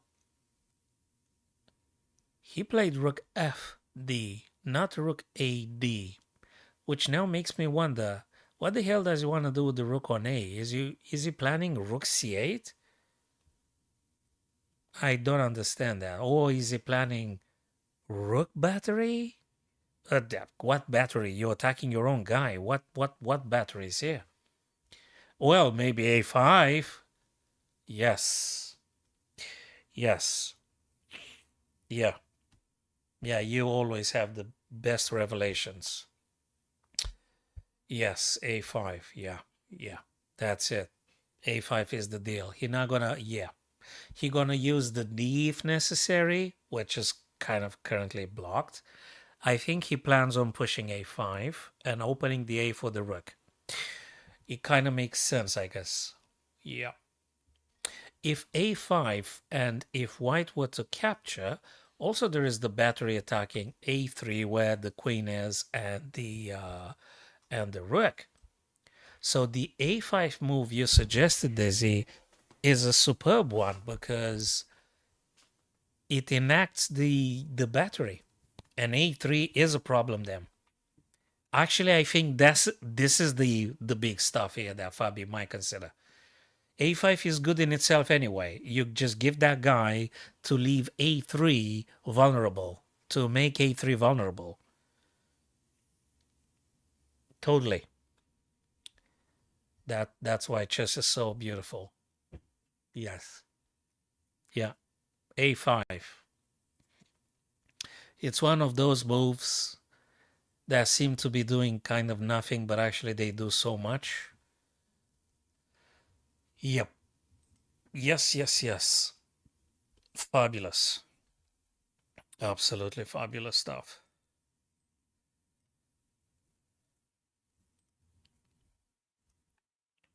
Prague and Fabi. Wesley MVL here. Hey, that game incredibly creative. Where were we last time? Oh man, we were here. Knight to g5. Totally understandable. Goes for these. Goes for the bishop. Bishop g7. Rook fd. That means he sort of plans rook ac after he takes the bishop, I guess. King goes away from a potential rook ac or something. Knight takes. That bishop was anyway way too dangerous to allow that bishop to survive for too long. And I would assume MVL will just take now. He takes, of course. Fixing a potential weakness. No, he doesn't fix any damn weakness. He wants to play rook b3. What am I talking about? He looks for this, guys. He didn't play rook d3 to fix the pawn. You're not fixing nothing because that e pawn is coming down anyway. You're not going to fix nothing. because the intent is not to go for the pawn. The intent is to go b3 and along the b file together with the bishop. No, no, no. He wants to take b7. He has nothing to do with the d file. He don't care about the d file, Dizzy, I think. Nah, d file doesn't mean anything for Wesley here. Well, it means something, but it's not. Nope. And amongst others, that is why he removed the bishop on e6, so that he could play rook b3. He is using the active bishop together with the rook on b. Makes a ton of sense. And the move like b5 is not going to serve too well, because then you're going to push even the a pawn. You're going to push the a pawn, and you're going to find yourself even in a bigger problem. And also rook b3 defends b2 against the bishop, who might at some point attack it. And you still keep an eye on the third rank in case the black pawns moves.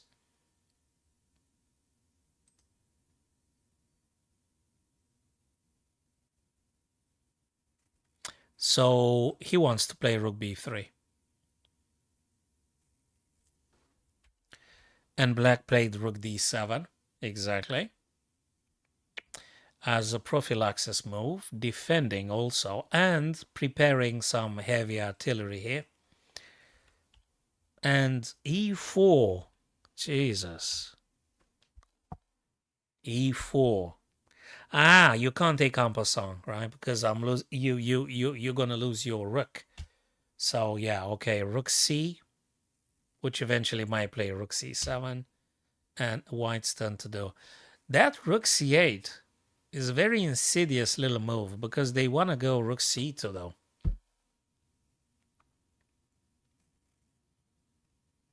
Gee, man, that's a spectacular, nice game here. Okay, you could do rook ad, but that doesn't mean nothing whatsoever. Now, okay, this is a dilemma. If you say you're gonna go rook b3, black had just defended b7, right? And when you do that, black couldn't care less about your rook b3. You actually allow black to push the pawn. Yeah, bishop h3. Yeah, you just need to adjust your plan to another new workable plan, more lucrative and stuff. Yeah, bishop h3 is a nice idea. I guess black's going to start moving the rooks then. I don't know what he's going to play after your bishop h3, but that's a very, very, very good point of view. Yes, I think this is a very good point of view. Yes, yes, yes, yes, and yes. It's absolutely great to having you guys, because you're seeing so nice, good little good things that it's even better without the engine. The degree of satisfaction one might have upon discovering the most nice ideas and stuff is totally worth it. So yeah, and of course afterwards, if you're not sleeping at midnight, then you can check with the software what was good, what wasn't, how much truth has been revealed to you, etc. Thank you, Rio. Thanks for the update, dude. Ding and naughty back draw. They drew. Huh. They drew.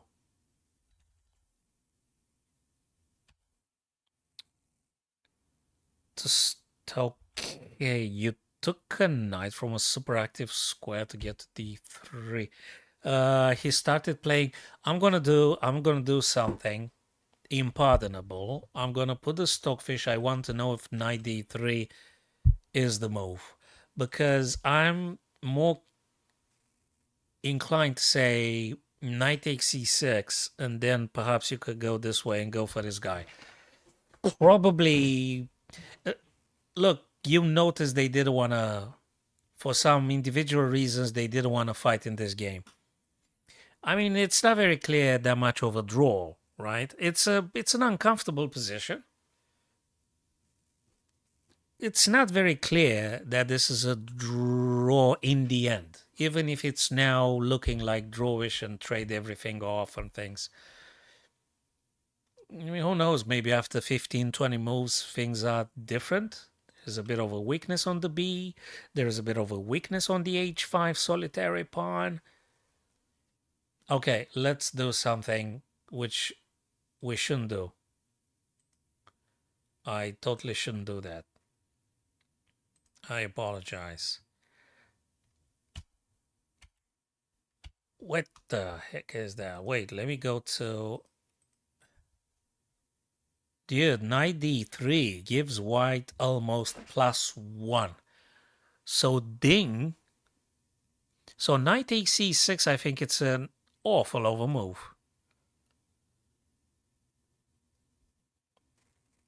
Bloody hell, you take with b, white is killing you. You take with the bishop, white is killing you again. You take with the rook, you get killed again. Look, there's something weird, man. Ding was kind of supposed to go for the win for the kill here, because the engine says you go knight d3, you got fat chances for playing for the kill. It's not very clear. Yeah, I understand. Yeah, someone didn't want to fight necessarily here. That looks a game with which you can just like take it maybe a couple more moves. Yeah, I'm not convinced about this draw. I'm not convinced about this draw. But hey, maybe it's me. I am convinced though about that Gukesh draw that he did against Anish. That one is convincing. This one, I'm not that convinced. Now, if Ding doesn't want to fight, I understand. That's okay. Maybe, yeah, okay. That's his choice. And I guess no Debek was grateful. Pretty sure he was grateful for this. Okay. So, rook after D. What have we got in here? Oh, he didn't move nothing. Prague didn't move nothing. Look, I have some confidence in Fabi this evening as well. Especially the a5 idea looks really, really, really scary. I guess white would be happy to kind of like open up the e file. Okay. Look how, in principle, if you think about the b5 being a good stuff for the bishop and things, you've got the a3 stuff, which is a problem. If you get the rook from c back to a1, it's a complete painful stuff. You can't do this. You can't play rook ca. You just can't do this. So if this is out of the question, what exactly you're going to play? The bishop looks like it's kind of taking... Those bishops are really something. a4. Oh my God. He fought a lot and he took on d. Look, guys, I don't know what to say now. I'm a little bit shocked. Queen takes d4. Now bishop takes g3. Exactly what I just said. Like, you're not going to do this because of this and that. I don't know what to say anymore. I'm really surprised about this one. Obviously, it wasn't a comfortable situation here for white. I'll tell you that. But to take the black... Well, he deliberated. He thought about this for quite some time. It wasn't just knee-jerk reaction. He thought about this. And he thought about bishop g3, and he thought about queen c5, and he is relatively happy with queen takes. Well, it's black's turn. Can't you just go back? Can't you just go back? 336, 336. You just go back. You don't have to trade nothing. You go bishop takes bishop d6. Queen has to move. And I think you've achieved something. You've opened up the G file attacking the white king at some point. You know? I think you've achieved something. It's good. It's good. Bishop d... You tell me bishop d6 is that bad to play now? For black, bishop d6. What's wrong with bishop d6?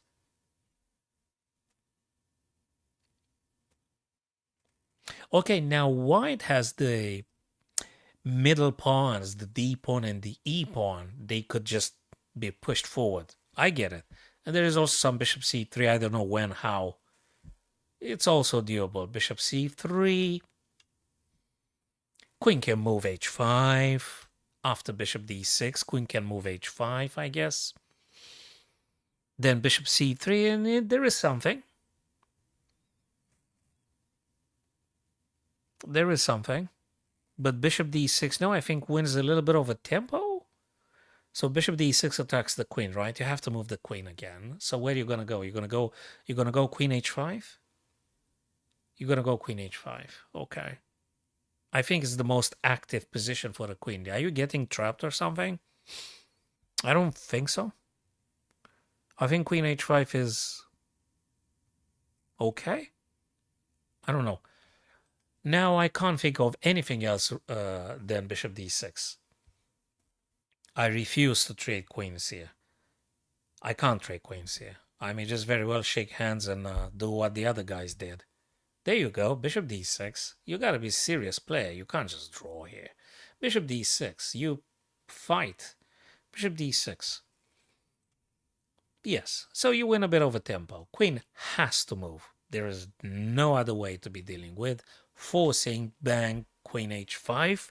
Or I don't know. Do you want to do something else? No? Yes. No one needs engine. We never needed it. Well, yeah, we do need it, but I don't want to admit. Yeah, we do need the engine quite often, but I don't want to admit that. I'll never acknowledge that. I refuse to acknowledge.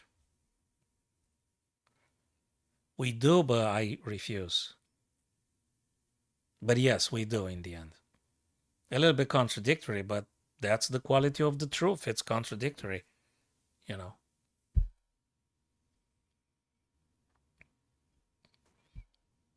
I mean, light can be particle and wave at the same time, right? So, hell, I don't understand nothing. I never understood nothing. Just tiny bits of things. But not too much. So, queen h5. I'm drunk with holy water, but that makes a lot of sense. Queen h5 is good. It is. Hey, that's good, man. If you look at also the bishop d2, maybe he wants to play dirty once again. Maybe he wants to go full rogue with king h1, rook g. Hey, this is the plan. That's what Prague wants to do, ladies and gentlemen. He wants to play king to h. He wants to play rook e to g. And if this is not dangerous, I don't know what is in terms of chess. This is just a ton of pressure. And now all of a sudden, black's rooks don't do a damn thing because the d file presents zero interest. And if you think about playing bishop to d5, white's going to just strike you back probably with some e4, sending the bishop back.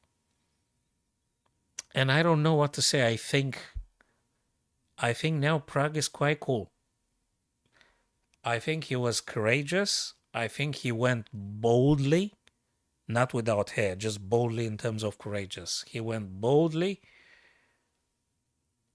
took the pawn, bishop takes g3, queen c5, bishop d6, queen h5, and king h1, rook g. You can't be stopped from this, and this is a little bit concerning. I sort of like it now. I think he did a great job.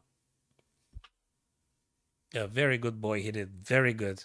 Very good, very good, very good. Who cares about a5, Daisy? No one cares about a5. Not even Fabi now.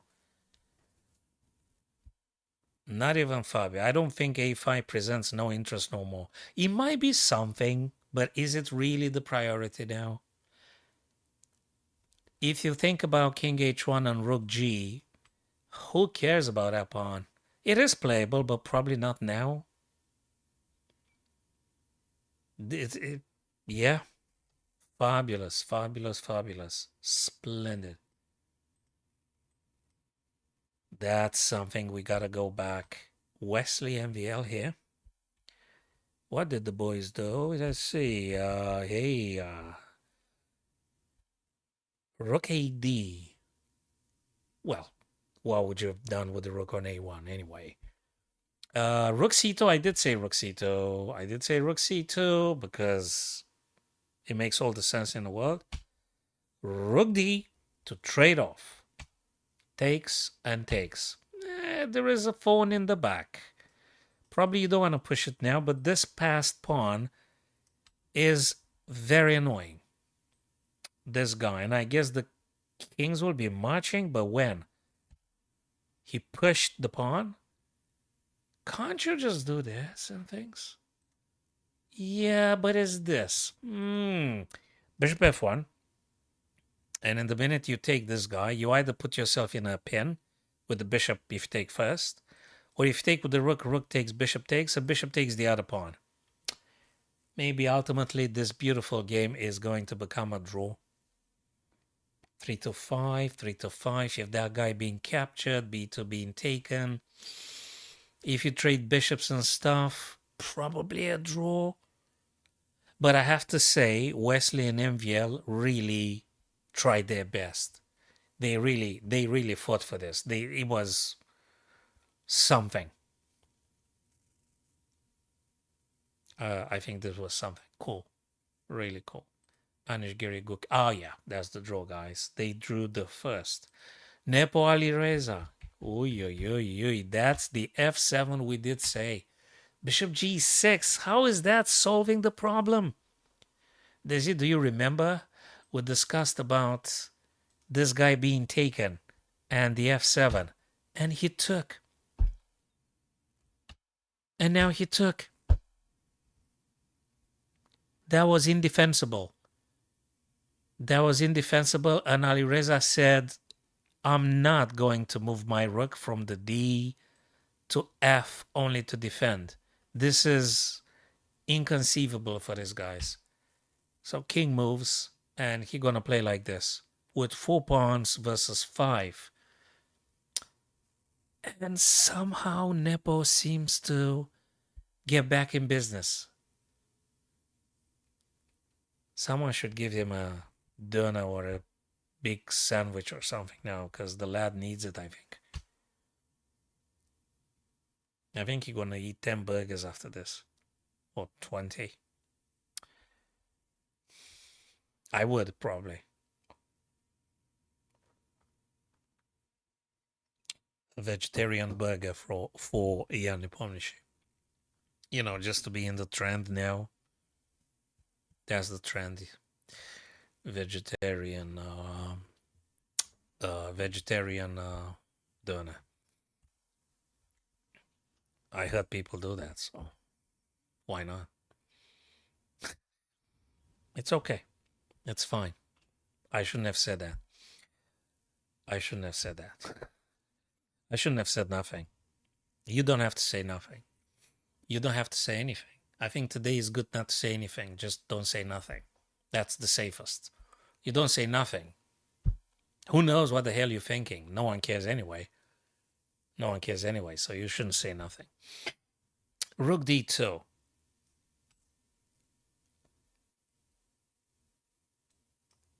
Oh, Eureka, said Archimedes. When did Archimedes leave? Was it like something before Christ now? Wasn't it? That's how we measure also time in history. Or now recently it's Common Era. It's no longer AD. It's no longer AD, it's Common Era. Common Era after what? Well, after the birth of the character Jesus Christ. So practically we could say AD, Anno Domini, and BC before. So it makes sense though. But hey, you have to say Common Era now. You can't say BC and AD no more. Unless you used to teach at university some some old Egyptian history like 50 years ago, in case you were a vampire and you lived through the ages. But that again doesn't make sense. And of course, I shouldn't have said that too, but given the fact it's just 5 viewers, and in 50 years we're all gonna die physically, it doesn't mean a damn thing anymore. Unless we are eternal, which is a big problem. Because if we are eternal, then the real problem starts. I mean, if you disappear in 50 years, like really? Really? Wow. All this for nothing? But if you're eternal, on the other hand, then there's big issues here. Then comes the eternal ethical problems. You know, will I be absolved? What the hell does that even mean? You know, then comes a whole range of problems. Then the old of the priests and the preachers are happy. I told you, bastards, you are eternal, you sons of.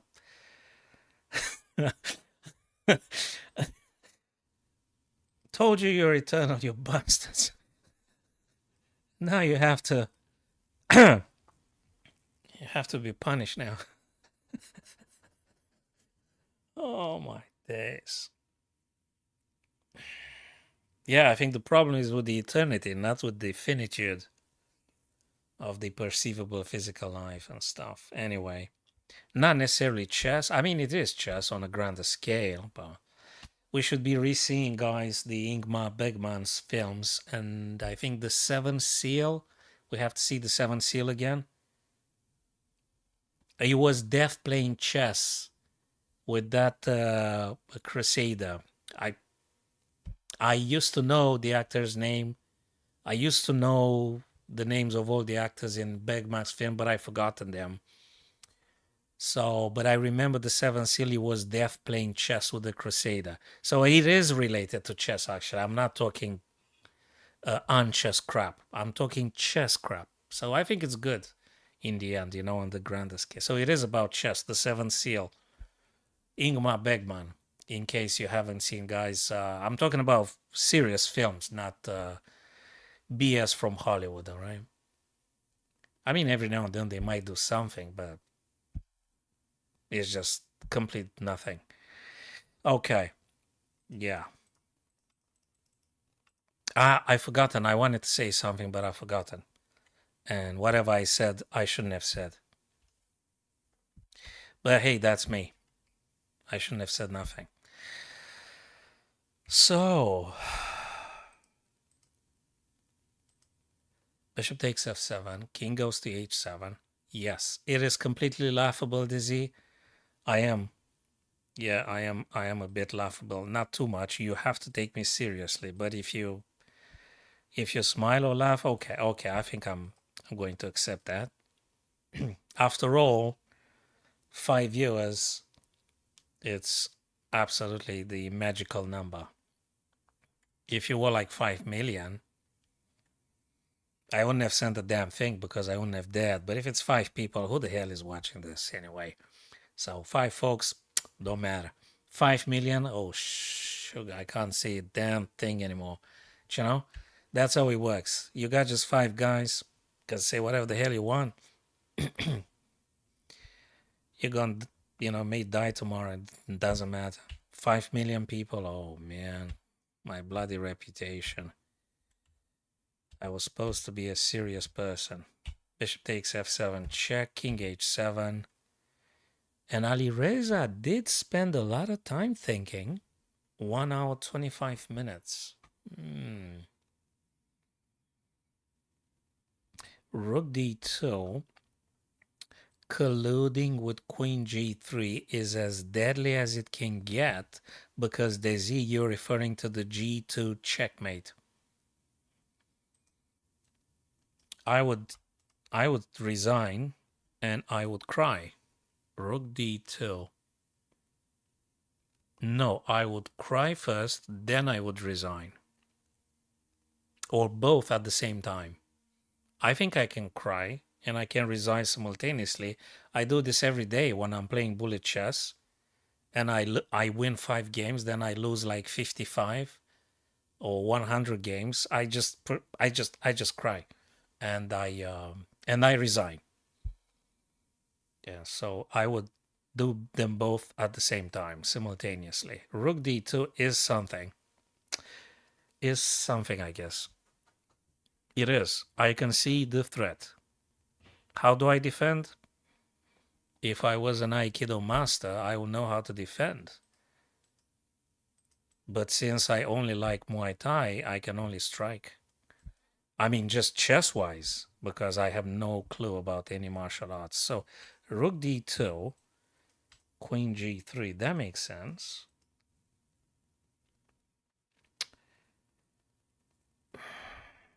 Hmm. Queen c2, Rook d. What? Oh, you want to play Queen c2 to not allow the black rook to play on Rook d2, right? Does he? Yep. I understand why would you say that. And also, Queen c2 is really scary. It's a defensive offensive move. Queen c2 stops Rook d2 and attacks g6. This is a grandmaster. I would give you the grandmaster norm if I could. Hello, Aaron. I think I do. I think I do because I've seen your name now on the screen. So Queen c2. So I would give you Desi if I could. I would give you the GM norm. I mean, I would have given you the GM norm ages ago, but I'm not working out of FIDE. And anyway, it's got to be meritocracy. You can't just be given the. But I think you're actually quite in the right merits because, I mean, the best revelations is just for you. I don't have any revelation. I'm not a revelation type of guy. I have to figure out at some point, which might be the same thing actually, right? If you figure out something, it's like having like a revelation is a kind of laziness knowledge, like you don't know nothing, you don't know crap, and all of a sudden everything gets enlightened. All of a sudden you have the supreme knowledge, right? That's revelation. Now, if you start like looking for something and in the end you find it, is that still revelation or is as a result of your efforts? Well, anyway, I don't know. I don't know. Yeah, yeah, yeah, you could put it like this. Yeah, yeah. You're totally seeing a lot of good stuff, and I enjoy your ideas, my friends, very, very much. Because ideas is all I enjoy. I enjoy just ideas and holy water. Yes, Grandmaster Daisy. I think he also speaks French. If he's a Canadian bloke, he speaks also French, which is way more elegant than English. French is probably the most elegant language on earth. I apologize, I'm being biased because I'm European and I'm biased. I am biased. Okay, I shouldn't have said that, but I guess French is the most elegant language on earth. Um, I could just listen to French and without understanding a goddamn thing, I could just listen. I mean, you just speak French, I'll just listen. I don't understand, but who cares? It's the music. So yeah. Yeah, English is cool, but really? All right, so you read the German philosophers, right? You read all the German philosophers? Jesus Christ.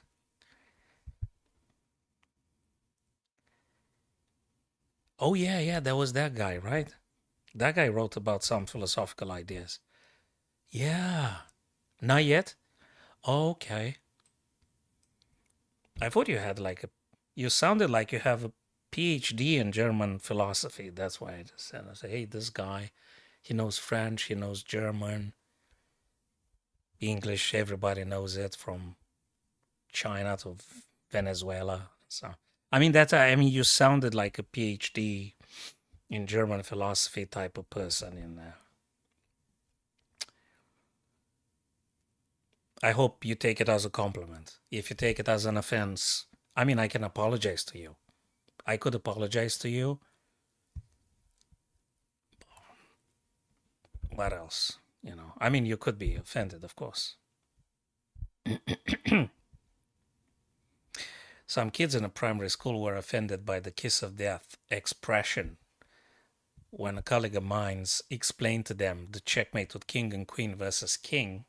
Some kid didn't digest the kiss of death expressions. He had to be explain it's a poetical license. It's not like for real. You know, some kids may take them for real. It's not. It's not. There's no kiss of death there. There's no ninja queen. There's no such a thing. But anyway.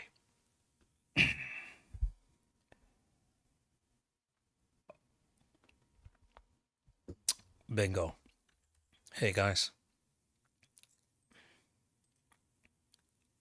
I'm in what? Queen C3. Guys, I'm gonna get in deep trouble with my wife, you see. I'm already in deep trouble. I'm always in big trouble with my wife. I mean, very, very, very big trouble with my wife. Now, normally I do what she says just to create the illusion she's in control. You need to create the illusion she's in control. So just do whatever she says. So she thinks she's in control, but she's not. I am in control. I'm in control. But I do what she says just to give her the false impression she might be. She's not. I'm the boss and stuff. Anyway, forget about it. Yeah, that works. That just works. Yeah, just whatever. So sure. Just say yeah, sure. Absolutely. Just give her the false impression that she dictates and stuff, which is of course not true. And yeah. It works this way. It works. You might be having a little bit more peace. Or you could like get a partner that actually is a chess maniac. I mean, imagine if I would tell my wife, "Hey, I should have been with a woman grandmaster." Can you imagine what she'd do to me and stuff? So don't say that. Don't say that to your partner. Do not say that. Just don't say it, man. I mean, I thought at some point for a second to tell her, look, I think I should have married like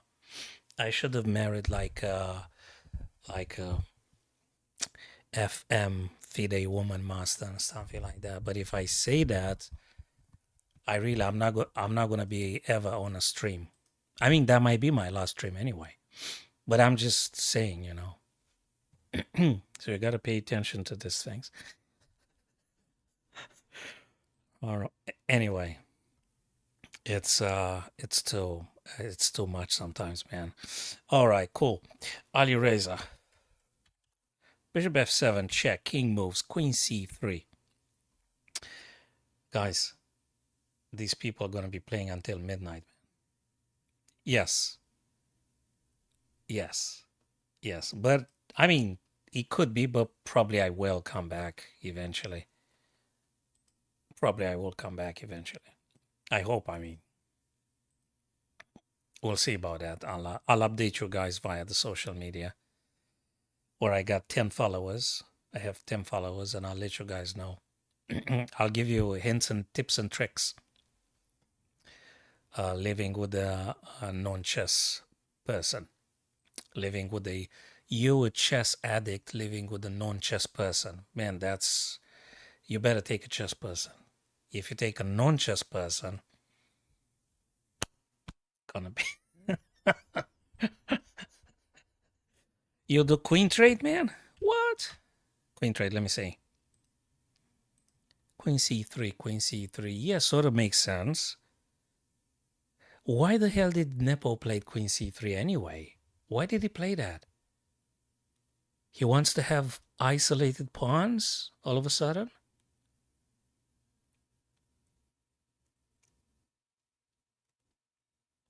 It's too deep.